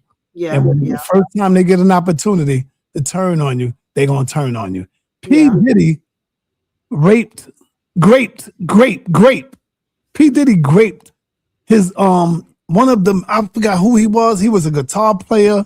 He was a musician. He said, "Man, I don't know what the hell I drank, but you know, he said he woke up and he was in the bed next to a woman. Yeah. And then one day he woke up, he was in the bed next to P. Diddy. Yeah. I was like, God damn. And then he said he started feeling strange, like his body was hurting. I was like, oh my God. I was like, damn, man. Yeah, and so he finally admitted it later on in the documentary that he sued P. Diddy for what they say? Sexual assault. Yeah. Sexual assault in the document. He's suing P. Diddy for that. I'm like, God damn, this business is crazy. And did you hear that he has HIV also? Did you hear that? Did it? Yeah. No, I didn't hear that. Yeah. I mean, I wouldn't be surprised. Somebody came out and said something about it. I wouldn't be surprised with all this craziness. I hope he don't have it, but I'm just saying. I do too. I hope he don't. I heard it. With all this craziness going on, man. Yeah. Oh, man. I'm up to the end of 3. I got to go back. I think it's only 4. I want to watch the last one tonight. Yeah. Because I got this sister, y'all. I want everybody to understand. I have this sister that's going to be coming on, and she was the hairdresser. She was the hair makeup. Hairdresser. Yeah, she was the makeup artist and all of this stuff right here. And she got some real good news. Look out for that, y'all. That's coming. That's coming. Yeah, man. Yeah, but I like that comment somebody put up on the screen earlier. The sex trade in America was the greatest trafficking cover-up. I like that because yes, it was. A lot of people don't think about the sexual component involved in that and how they were trafficking our people, our ancestors, not only for labor, for sex also. But a lot of people don't even, they don't put 2 and 2 together and equate those two, but listen. Yeah, and you're right. The strangest thing is that dude kept going back. Yeah, and that's what he kept doing. Just like, when we talk about Hassan and he talked about what Bambaataa did, but the strangest thing is that you just kept going back. Mm-hmm. And why? I don't get it. Either you wanted to get sued or you wanted to sue somebody or try to get this money. I don't know. Yeah. It's just crazy. So, I'm going to ask you, what do you think about P. Diddy and the outcome of his trial? He got lucky? What do you think about that? I think that, the prosecution didn't have enough to prove the sex trafficking component. Right. And to me, it just looks like a lot of complicity also on the part of Cassie. A lot of complicity, because she was a young girl when she met Diddy. Yeah, but he paid Cassie off. He paid her already. Well, exactly. Like I said, it just looks like a lot of complicity on her part because she also was an active participant in the sex, sex freak off parties. Oh my God! Listen, when y'all go see that, he had Cassie freaking off with other men. Yes. I was like, what? And the dude was telling the story. Y'all got to go see that joint, man. How in the hell did 50 Cent get his hands on that? Yeah, but see, did you see the interview of the one of the sex workers that said that Cassie, she enjoyed his member. She enjoyed it. Yeah. Like she enjoyed him, coming into her. And did you see that part? No, I didn't see that part. Like she enjoyed it. But I got to watch it because I'm telling you, I got this sister. She's bad. I got to get some real good questions for her. Yeah. She witnessed a lot of this stuff. Yeah.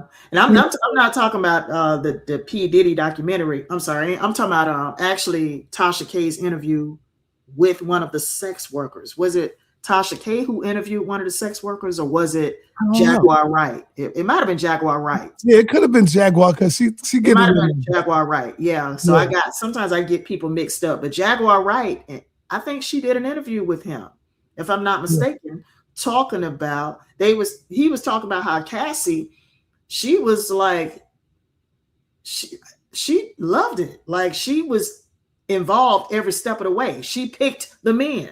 Mm-hmm. Okay. Yeah.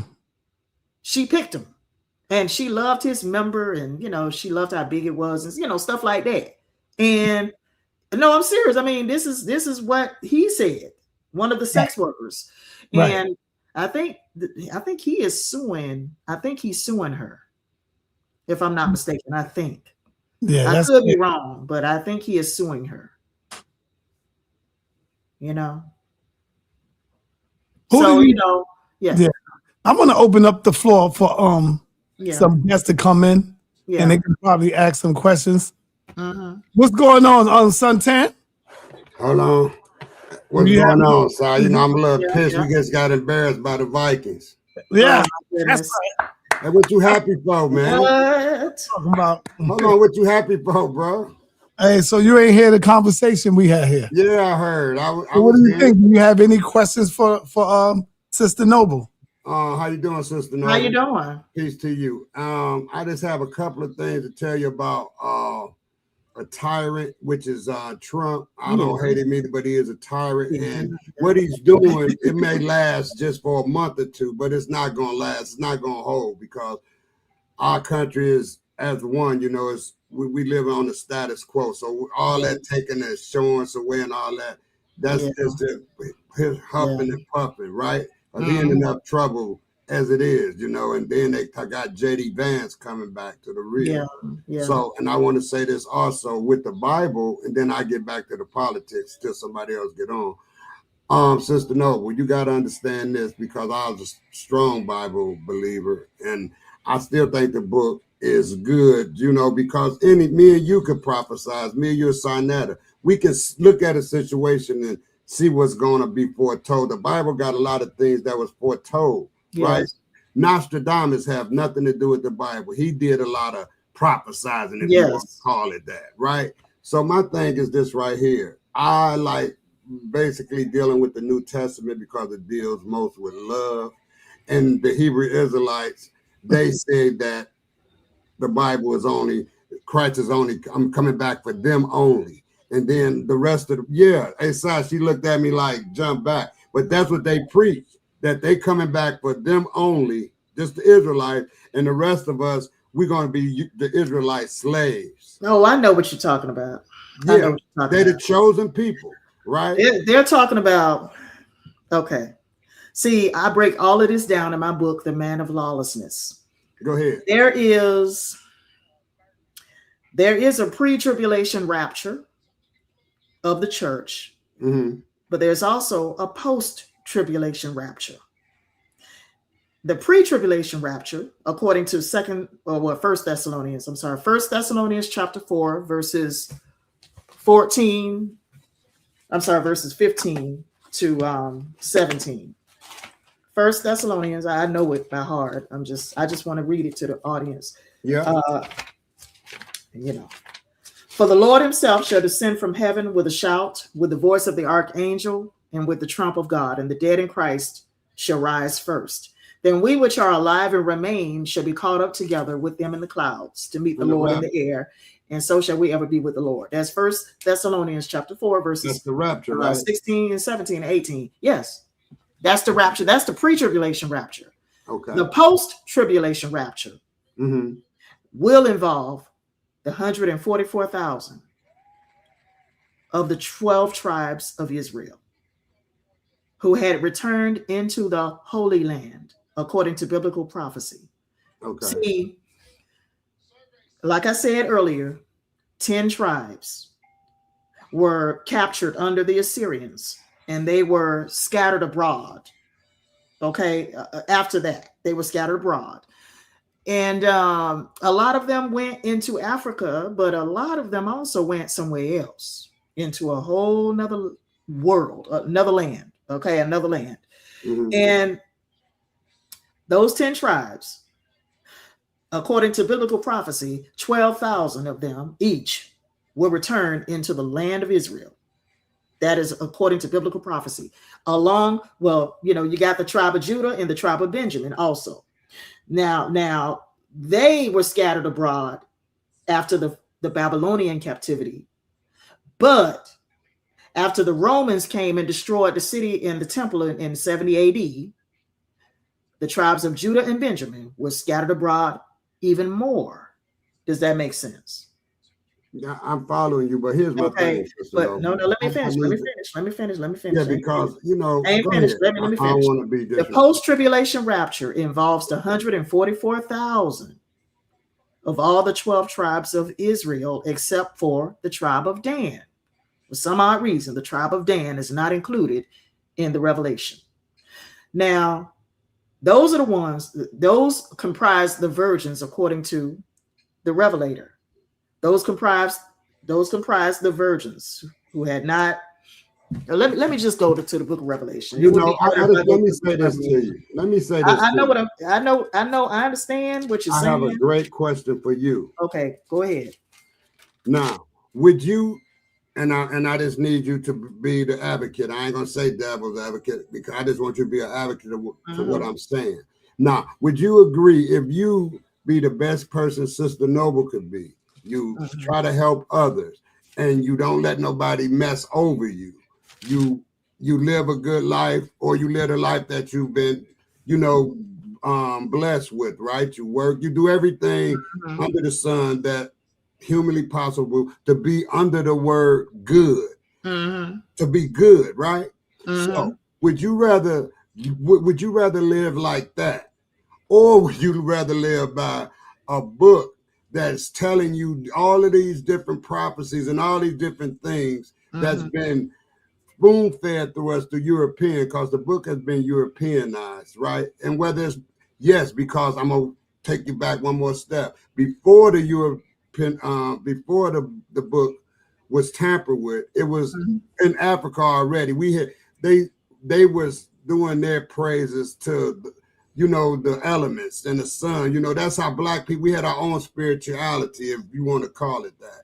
They had a way, and then the colonists, the people who colonized everybody, came in with a new system, and they colonized people under the system and indoctrinated them into Christianity in the way that they wanted it to be. So I say to you again, you're talking about that white Christian nationalism. You're talking about that white Christian nationalism. I'm just saying the Europeans had the printing press in 1440 BC. They was the one able to spread the literature. All this literature we got here was, you have to get it around, right? Because we did before, in ancient time, they wrote on papyrus. But to get it all around the world, you would had to have a printing press. And that was a device of the Europeans. So all the literature come from them. All Herodotus, all of this literature come from their printing press. So if the people with the power, if they control the information, they can put it the way they want to. But I digress. What I'm trying to say to you is a real simple question. Would you rather try to be the best person that Sister Noble can be?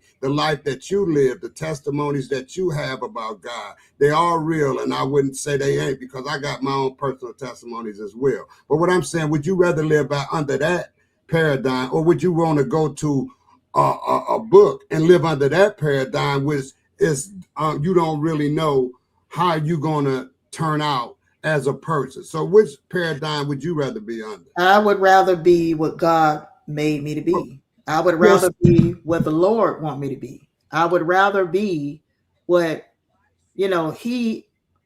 he says that I should be. What I'm saying instead of what that man wrote that book. I'm saying if you just be a good person and put that book to the side for a minute, and you be a good person and you live your life just in that type of way, living under your own rules.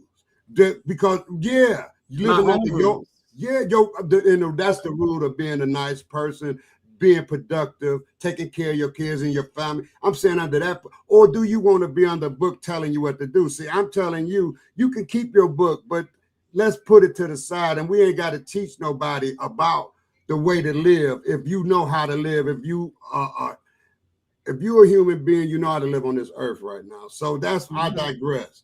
But without the Bible, depend on your own self, not a book that a slave master wrote for you to read. That's what I say. I digress when I say, okay.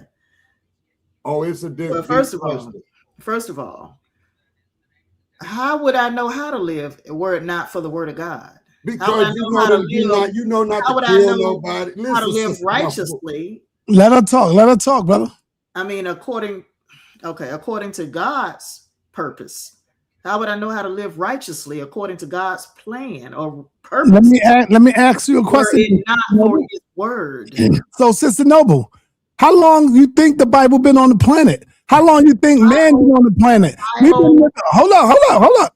Don't you know that we've been here countless thousands of years before there was a book called the Bible? I know that. I know we have been on this planet. Oh, how was we living then? Humans was on this planet in a previous Earth age also. Humans were on this planet in a previous Earth age. I know that. Don't you know that there are people that live here on the planet that never even touched the Bible, that never even read a Bible, and they are so successful to this day? Did you know that? Yes. So what are you talking about when you say, how would I know how to live without the Bible if it was no Bible? There are people here that know how to live according to God's plan. That's what I said. How would I know how to live according to God's plan? You know how to live through your what? Through your parents. Without his word. You learn how to cook through your mother. You watched her growing up. That's how my daughter Africa knows how to cook. She cooked her butt off because she watched her mother growing up. That's what all kids do. They watch their mother. They see how their mother act with people, and they pick those habits up. That's how you learn. You learn through experience. Right. You know? You don't learn through a book. Hold up. Thou should not kill nobody. Thou should not do this or steal. You learn that from your mama and your daddy. I think there are a multiplicity of ways we can learn. You know what I mean? Of course. But you don't be governed by a book. You can't let a book be govern you.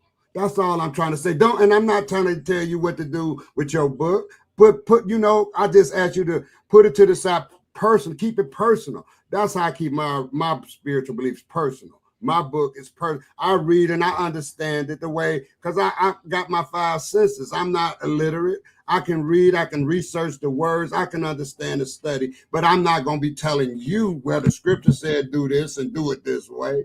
I'm going to just keep living my life and being a good person. As long as I can look at myself in the mirror every night, knowing that I and some days I might be mean or do something, but as long as I repent on that, and just try to keep myself in the way I can look at myself and sleep. Because I'm gonna tell you, the devils and the demons, they don't have no conscience. They keep doing things. The heaven and earth is within you. The devils and demons all out here now. They got people thinking that it's something happening under the ground and the sky, and nobody knows, Sister Noble. Nobody been there. So that's what I'm saying. Let's go by just living facts now, because I think that if you saw me live my life just as a good person, didn't mess nobody, if somebody try to mess with me, I take care of my business, take up for myself, and I'm always doing what's good. Let's keep it in the dictionary under the word good. I'm just trying to be good and staying that way. And that's called being a saint as well. But I'm saying, but I'm not putting my religion on nobody. So I rest there, because I don't want to try to get into no one paradigm and move furniture around. What I'm trying to tell you is this person. Check this out, Suntan. Well, I just decided. Hold on, Roberto. Hold on. Watch this, Suntan. Do China leadership studies the Bible and lead their people through a Bible and try to push their people on the Bible? No, but they are successful. And what I mean by successful, I'm talking about leading their people. When you look at their educational system, they so surpasses our children. When you look at China, Japan, do they go by the Bible? Do they read and study the Bible? No, that's what I meant by there are some people that never even touched the damn Bible, never even read the Bible. Only people who reads the Bible these days are the slaves. Are slaves, man. Simple as that. Slaves. Or have a slave heritage. Right. It's people who came out of slavery, because our ancestors never thought that they would bring this to us. They only did that to survive, because that's the book that they had to read during the slave trade. They only did that in order to survive. And so the slave master would do what? He would make them come into church and read this passage right here. You are cursed because the color of your skin. The Ham story. How about this, Si? Hold on. How about this? They wouldn't let you in their church in the cold winter down south. It's freezing. They in a nice warm church praying to God, to Christ, and then you got to go in the barn. And guess what they praying for the Christ? But guess what they praying for the Christ? See what I'm saying, though? They'll go in there and pray to Jesus and come out and whip your behind. Exactly. And blame God that this is what God told us to do. So it's not biblical that we are cursed by. I don't think we curse. It's not biblical that we're cursed because of the color of our skin. That's not biblical. So you believe that we're cursed or no? No, that's not bibliple. I don't believe that. But people believe that we are. No, I don't believe it. No. Yeah, there are Hebrews that believe that we're cursed. Yeah, like do you remember Bakwash when he got up here? Yeah. Bakwash said we are cursed people. Right. Because of the color of our skin. He's not the only one say that, though. He's not the only one say that. We were born in sin. He believes. Dr. Martin Luther King said that they had put a stigma on on dark skin. They put a stigma on black. So when you say that right there, they're letting you know they're putting you in a situation whereas they came in and conquered us. So they fed us all the rest of the stuff. When you get all of these knowledge and scriptures and things like that, man wrote that. God didn't come down and write nothing. So all these brothers can get on here and they can believe what they want, and I don't have a problem with it. But what I'm saying, let's get real. God didn't write not one word in the book. But see, y'all, folks don't want to go to hell. But it ain't no hell.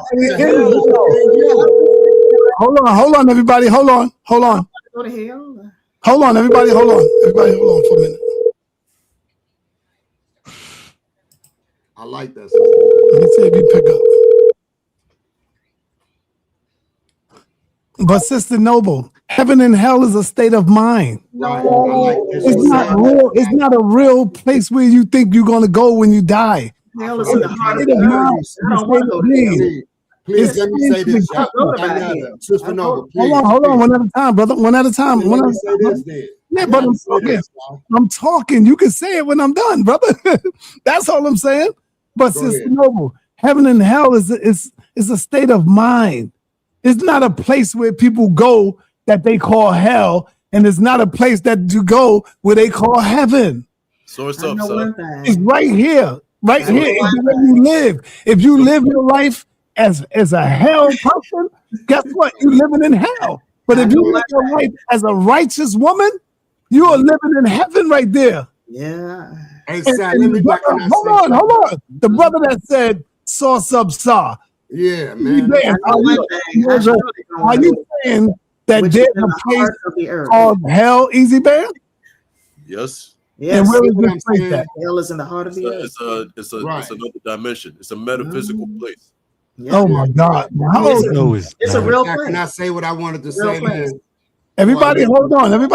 One at a time. I ask you a question though. Source up, sir, because you're making games. Let me say what I had to say. Go ahead, Suntan. Go ahead. And I've been telling you all the time. Sister Noble just proved my point. I've been saying this for years. It's fear. Sister Noble, you fear because you don't want to go to hell, right? No, I don't want to go to hell. No. See what I'm saying, Sam? Remember, I was telling you that's why that is like that as far as religion, because it's the fear of it. Because I used to be scared. But I understand, man. And then he come out source up. You source up that there is a God. I mean, hold on, listen, brother. One at a time. One mic. Easy B. You source up that the Lord came down and put a spirit in man to write a book. Source that up. It's all through the Bible. You find. Hold on. You asked me to source it. You asked me to source it, right? But that's not a source. Hold on. You asked me to source it, so I'm telling you where to find it. You find testimony, witness testimony. You find people that actually saw these things occur. So I'm asking you to source it up because you're making a claim, right? You're making an absolute claim, and you saying that there's no heaven or hell. So source that up, brother. You source that it is one. Brother, I gave you my source. Okay, source it up. But let me go to my list. Listen, y'all, let's be real. Hold on, Easy B. Right. Let's be real. You don't know where you came from except your mother's womb, and you don't know where you're going when you pass away from this earth.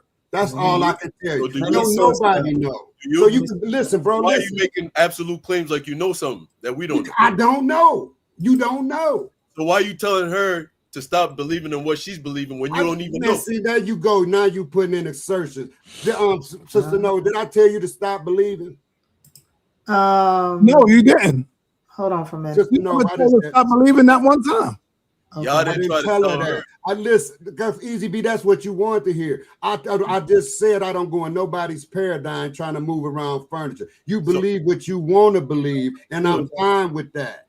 But the reality as it is, you can't prove where you came from, but your mama's womb, and you can't prove where you going unless you went till you leave this earth. You don't know where you going. Nobody knows.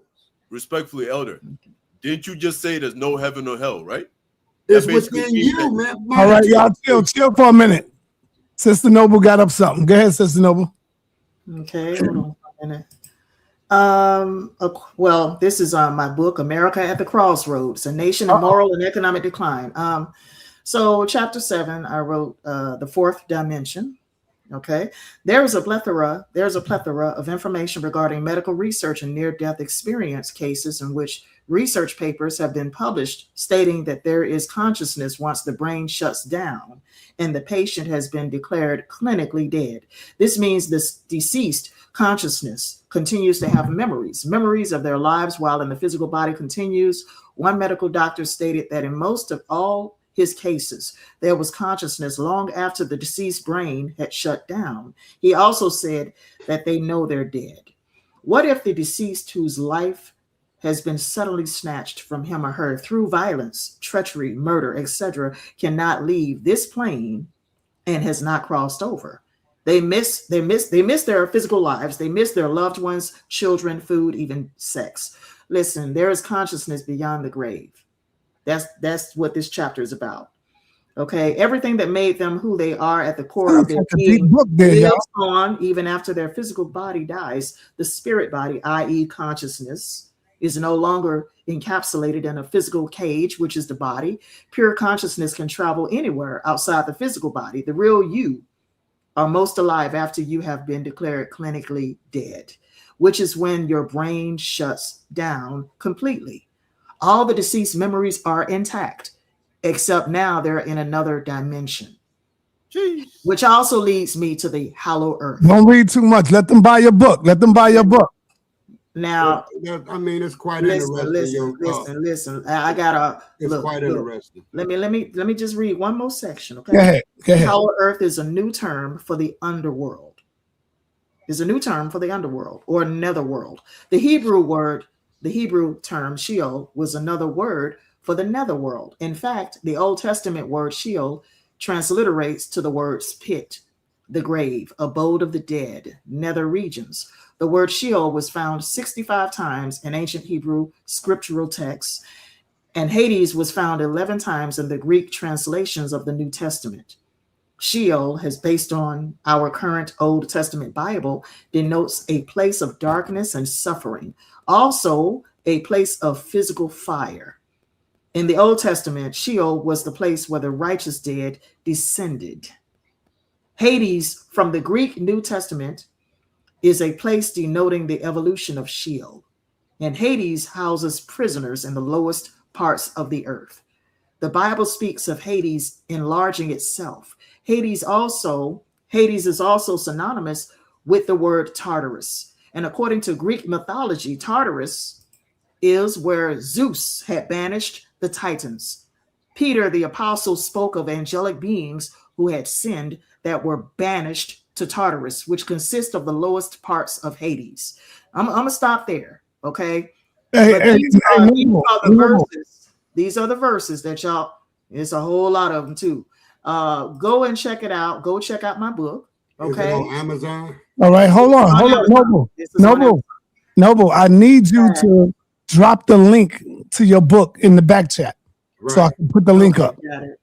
Let the people get it. Probably interesting reading. It's always good. That's why I don't knock nobody's thoughts or go into nobody telling them what to believe or nothing like that. This is what I believe, and I'm not trying to hurt nobody. I just don't believe that you should go and live your life off of something that been parroted to you. That's something that's just there, and you trying to live your life off the principles of it. When you know the principles, because you have your five senses, be a good person and try to live your life that way. God will be with you if you do that, because God is a man-made phenomenon. So all I can say is this: here, I know it's something above. Excuse me. I just know it's every something. Every day I try to be just that. I try to be a good person every single day. Yes. If you can look at yourself every night and know this, you will be all right, I think. But keep your spirituality, because the best thing that we have as supposed to be Christians or good people, we have testimonies. And I have testimonies in my life that I know that it was another source helping me at times when I felt like I was weak. I understand that, and I know this. So I don't have to put no label on it. It's just my personal spirituality, and I don't have to talk to you about it. I would give a testimony to make to reassure that there is a supreme being. That I think this world is too great and beautiful for it not to be a supreme being. All right, Mr. Noble, did you drop the link? Drop that link in the private chat. Go ahead, Easy Bam. And I got to go to Maroon Nation. Just to respond to Elder Suntan right quick. I appreciate your testimony. That makes sense. Everybody has that, in a lot of cases. But I wanted to touch on the morality and say that, you're getting your morality from an already Christian or Abrahamic society, right? You already live under that paradigm. So for you, it's easy for you to say, all right, I could just be a good person. But now think about this. If you didn't live under this Abrahamic, how can I put it? Abrahamic faith background, because our society is built on the Abrahamic faiths. If we didn't come from this society that we're in now, and we're in a different society, like the ones that's mentioned in the Bible back in the day, they used to sacrifice their kids. They used to just go around and just do all types of crazy stuff. How would you be able to grab or have a sense of morality? What's good? Because I went back, brother, Easy B. I went back to Kemet and my journey through that I'm going through now. I had went to the first where it started at. Our people started from back in Africa and Kemet. That's far as I know. And I'm not going to sit up here and say I can track my ancestry back to Kemet, but I can say it was so identical, Kemet, to the Abrahamic faith that just made me. I did this 6 or 7 years ago when I got into the House of Consciousness with sa.neter, and all these deep scholars man, it been Brother Seti, all these brothers in here talking this deep. Let me say this, and I'll stop. I had to go back and look at how it was identical, how everything was. I got a book here by this guy Shaka Mose, and he compares that Bible to what was there before the Bible back in Kemet. So it's kind of parroted, plagiarized, but then again, it's personal for me, so I'm not going to challenge nobody. I never debate on this source. I just listen, get information, and I go and research it myself. So that's where I'm at. What I meant is, like, if you're in a different society, like there were societies around the Near East that used to get themselves involved in all types of atrocities, and to them that was normal. So I'm saying, if you're in that kind of society, how are you going to know what's right or wrong? Like, how are you going to know how to live a good life? Because, like I said, I'm going to say it one more time, and then I want you to go. Have you ever studied Mayat, the 41 Confessions of Mayat? Have you ever heard of that? I'm not talking about Kemet. No. See, that's the principles that even the Abrahamic faith is leaning on now. They just reworded it, sir. All right. So what I'm saying is, it's general. Even our book tells us that the Lord wears so plain, not even a fool will err. You see what I'm saying? It's way not hard. It's not the way people make it. It's just it's put there. You be a good guy and you try to live according to just goodness. And I'm going to identify goodness under the definition what's in the dictionary, which we understand. And I'll rest right there. Let somebody else talk. Cool. All right. Real quick, I dropped her link. Hold on. I dropped her link in the chat. Here's her cover of her book. Look nice and professional. And I dropped the link in the chat. Family, go and support this sister. Make sure you support her. Okay, it's in a regular chat. The book is only what?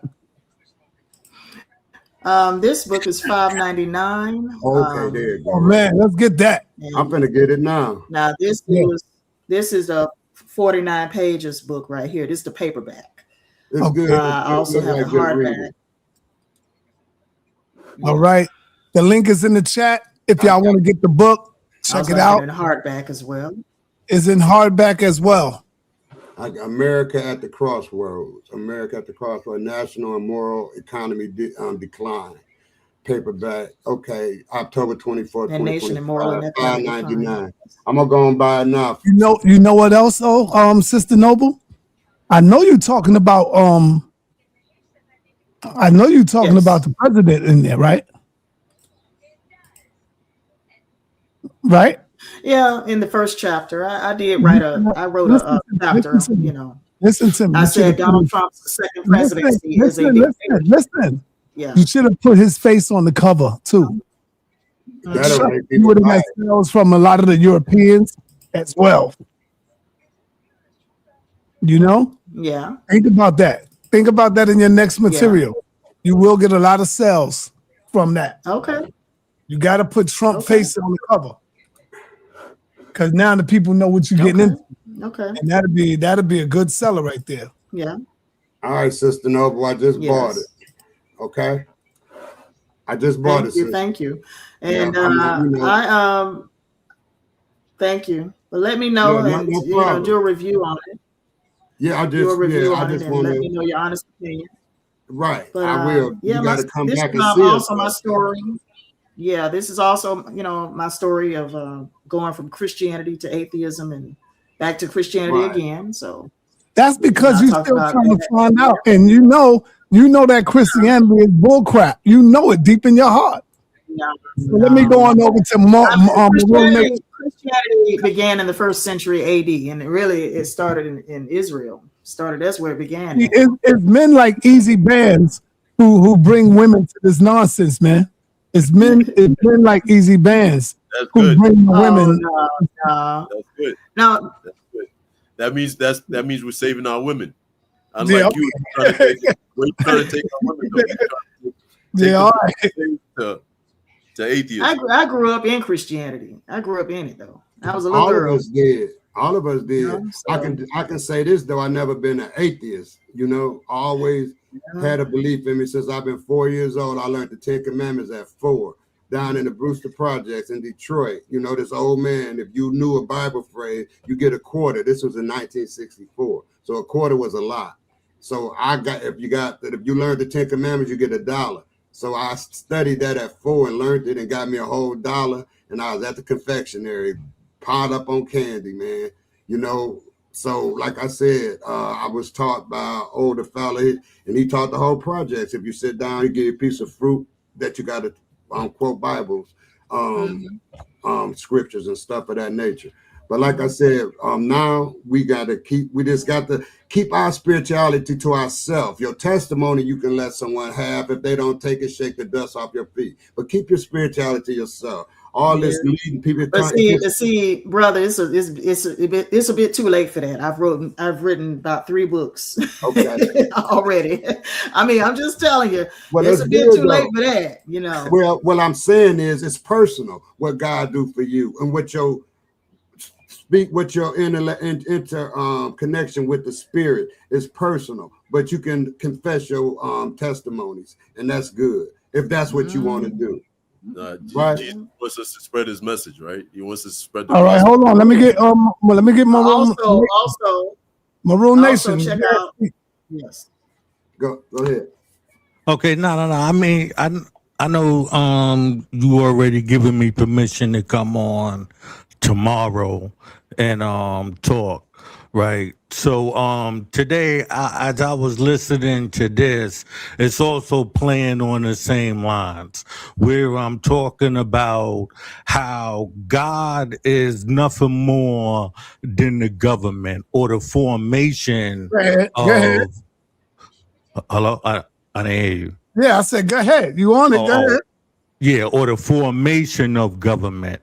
This government being, the New Testament being the formation of the Roman Empire, and the Old Testament being the formation of the Akkadian Empire.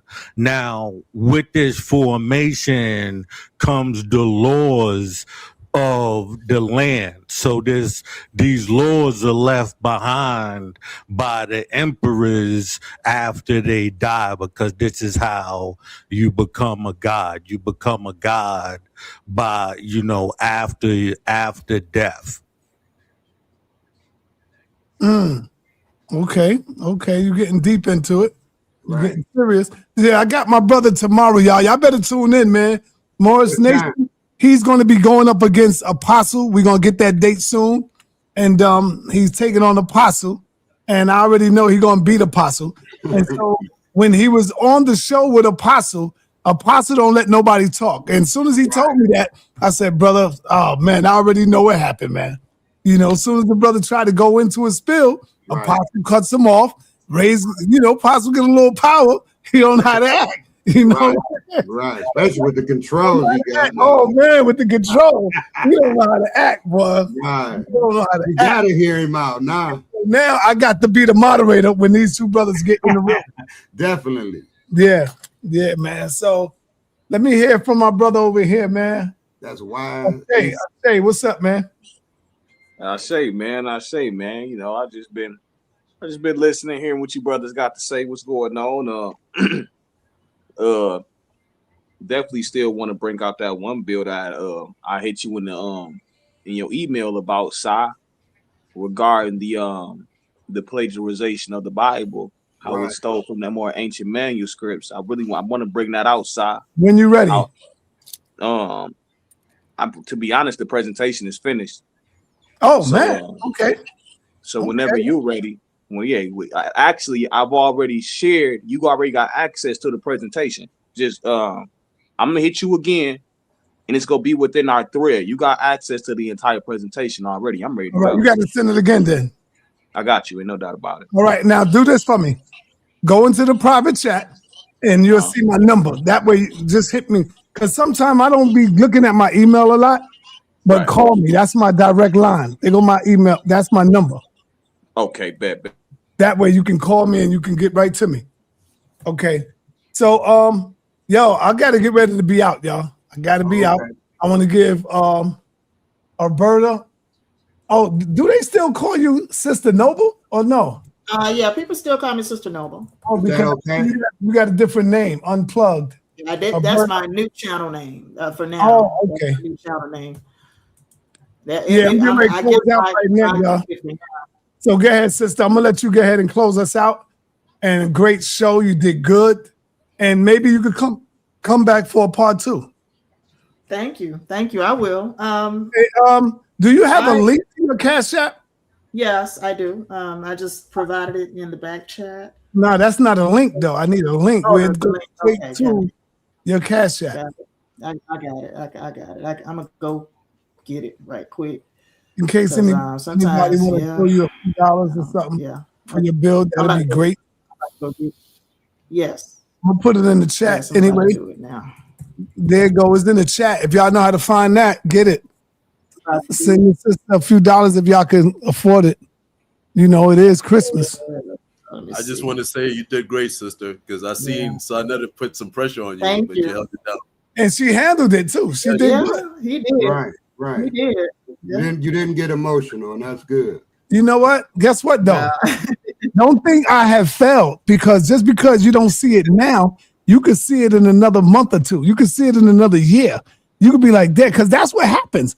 People call me up and say, yo, you know what, Saul? I'm not even an Israelite no more. I'm not even a Christian no more because I seen your video. People do that now. Trust me, they do that. I'm not an Israelite no more, Saul. People that I've been going back and forth with for a while. Look at Mandin Kamali. Look at him. Oh, yeah. He switched up. Yeah. Look at my brother saying Kofa. He used to be a Hebrew Israelite. But I'm here to bring them back now. And guess what? Guess who on his way to make the next move? By next year, by this year coming, Black Sage will be making his move. But Black Sage has kind of been doing that already. Yeah, that's what I'm trying to tell you. It's coming. That's what I'm trying to tell you. I see it coming. He done switched his name from Elder Yara to Black Sage. What the hell? What's that? Black Sage. Yeah, like Easy B, like I was telling you. You see this avatar right here? That only means right there that I had went back for knowledge. I'm not an Israelite. I'm not from Egypt. I don't think I'm from Egypt or nothing. But that's where our knowledge started from. So, and for the record, I got nothing but respect for you, Elder Suntan. Yeah, and I do too for you because you got something to stand on. But at a time, you got to get real, and I understand that what's real is what's real. Easy B, you don't know where you're going once you leave here, bro. But you got in your mind, you think. No, he's see. Look, Suntan, you got to understand. He's a believer. He just believes. Right. That's what I know. He don't know nothing. He just believes. Right. I understand that, and I respect him. You know, he got blind faith. He think he got blind faith. Well, he do. No, he don't. Do you got blind faith, Easy Ben? I got I won't say it's blind because I discern, what makes sense. Right. So yeah, you don't got no blind faith. But anyway, we're gonna let Alberta close us out. Close us out, sister. You got the last word. I just put my Cash App link in the back chat. Go ahead and put that up right quick. Let me get it. Let me go get that. Throw that up there right quick. But so like I was explaining to Elder earlier, I was telling Elder earlier about the post-tribulation rapture of the 144,000 of the 12 tribes. Family, we got Cash App in the building. If you got 5, 10, 20, 50, 100, if you want to share that Christmas spirit, show some love, y'all, to our sister. She came over here. She noticed the toughest environment to be in. Right. This is not her first rodeo over here. She's been over here before, going in, kicking butts back in the days, y'all. I think it was 2 years ago. I remember. 3 years ago. Yep. I definitely remember. Over here going in, y'all. Yeah, so I tell you, a lot of things has happened in 3 years. A lot of things has happened. Yeah, so let's go in. Let's show the sister a little love, y'all. Let's show us some love and give us the book. Buy the book. That's what I showed you some love about the book because I want to see where you're coming from. Yeah, because I'm not a big reader. Also check out the Man of Lawlessness. Also, okay, check that out. But Elder, I was telling you that those 144,000 that will be redeemed from the face of the earth after the 7-year tribulation. Right. Those are the Bible, according to the book of Revelation, says that they are they are virgins. They are virgins, and they were undefiled. They are the children of Israel, the 12 tribes. Are they the chosen? Yeah, chosen. Okay, yeah, because that's the language that they use. They're the chosen. Yeah, the chosen. But it also says that they are the virgins who have not been defiled with women or something like that. So that's what it says in the book of Revelation. Let me ask you this before we leave. Yeah. You actually believe, I'm saying, so you ask, who you think wrote that? Who, you know what I'm saying? Man wrote that, right? That what you just read about the 44, what you just presented. Man wrote that, right? The elder. You see, the 12 tribes are returning into the Holy Land now. I don't see that. I don't investigate in that. You don't. No. Go check it out, baby. Go check it out. No, because like I said, they say God gave him the inspiration, and that's why to write these scriptures and all these things, write these books.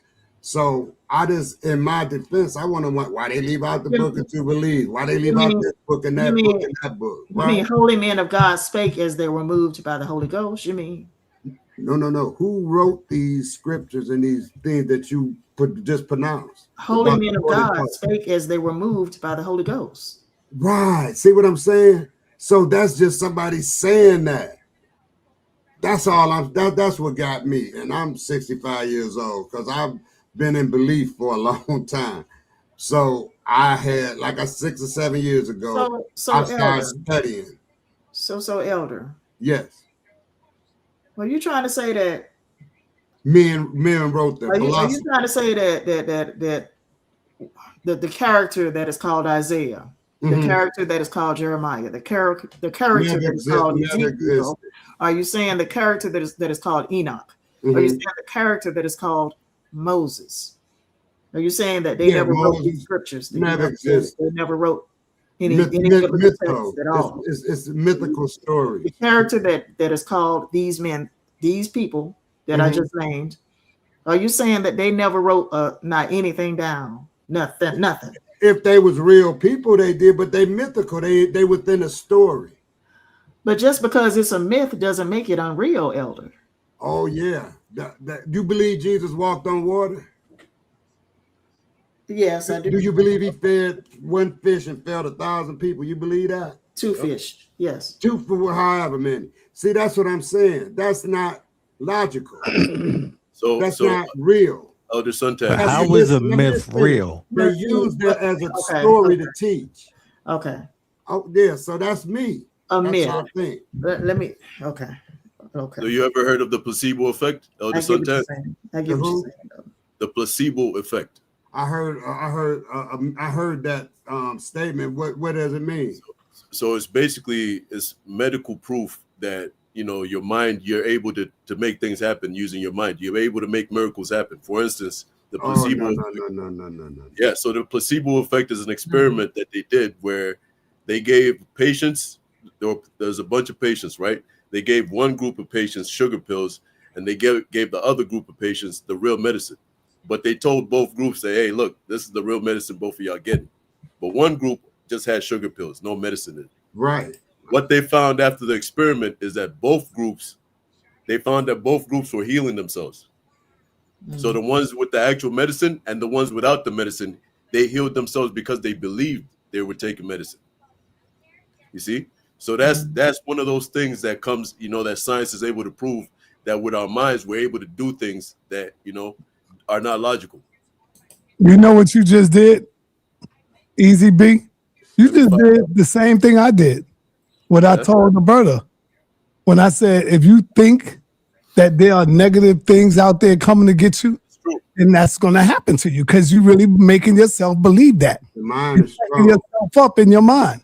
Yep. So anything that goes wrong in your life, you go already automatically thinking that these are negative energies coming into you. And the Bible says that too. Yeah, but they knew this like we know today. And guess what? Easy bag. Guess what? I didn't get that from the Bible. Yes, I got you did. that from I got it from my own thoughts and thinking, brother. Common sense, bro. This is what I'm trying to tell you, man. You don't need to learn that stuff from the Bible. It's in you. It's innate. But you've grown up around the religions, man. You've grown up around around Christianity. You probably know more about Christianity than I do. How old are you, brother? What's that? How old are you? How old? 40. Okay. Like I keep doing what you're doing, man. Truth will come to the true person. It'll be real.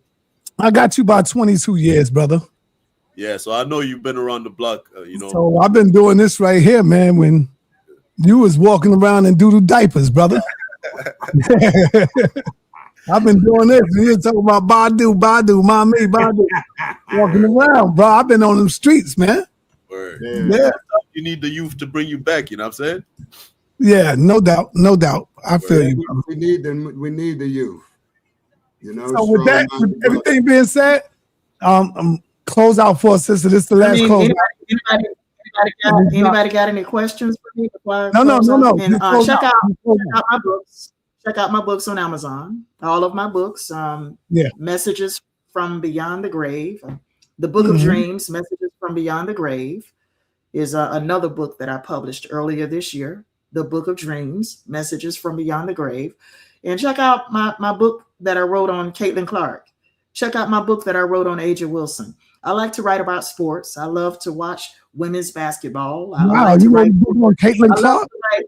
No. I'm not a Caitlin Clark fan anymore. No. I'm saying you wrote a book on Caitlin Clark. Yeah. I wrote a book about her.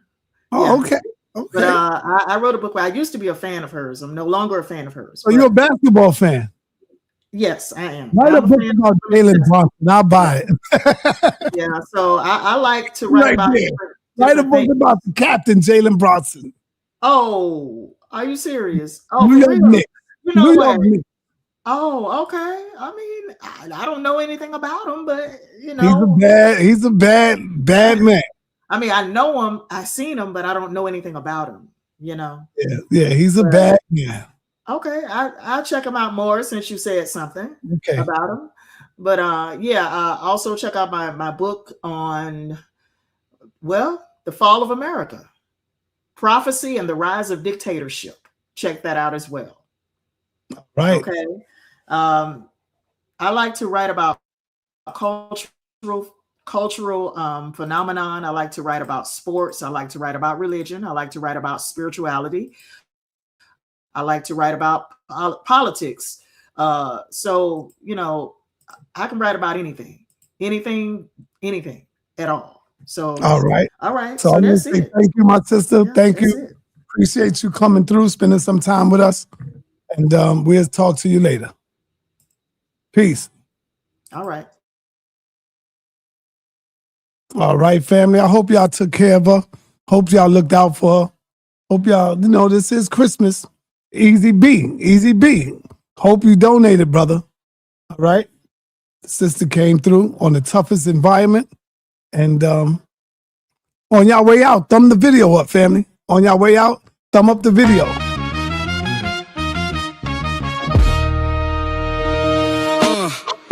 The HOK is the toughest environment. Enter at your own risk. The HOK is the toughest environment. Enter at your own risk. Yo, I grew up where the air hung heavy and thick. Every corner a battlefield. Gotta be quick, street light, neon sound. In the toughest environment, feet on the ground. I talk fluent in the silent language that the broken walls speak. This is a fortress of steel when iPad speaks. No escape from HOK, this is real. Before you come in here, you better know the deal. Carry the whole block's weight in my soul. Born from the cinder block, ashes, people are cool. The toughest environment is me. Built from the concrete, the toughest environment is sa.neter. When you step into the Colosseum, we gon' see them. The ancient of the days, artifact in the museum, yeah. Enter at your own risk. Don't be like a little bitch. Oh mama, enter at your own risk. Don't be like a little bitch. Yeah, this way it goes down, down. Try to win, you gotta have tough skin. The concrete freeze like ice. Israelites cold-blooded, think twice, The air cuts like a scalpel. Survival ain't a choice, it's a physical grapple. With the street lights blink, judgment in the shadows hold a price. Grew callous over fear, paid my dues in pure sacrifice. Shout out to all those that support this shadow. Special days to you. Without you there is no me. Check. Yeah,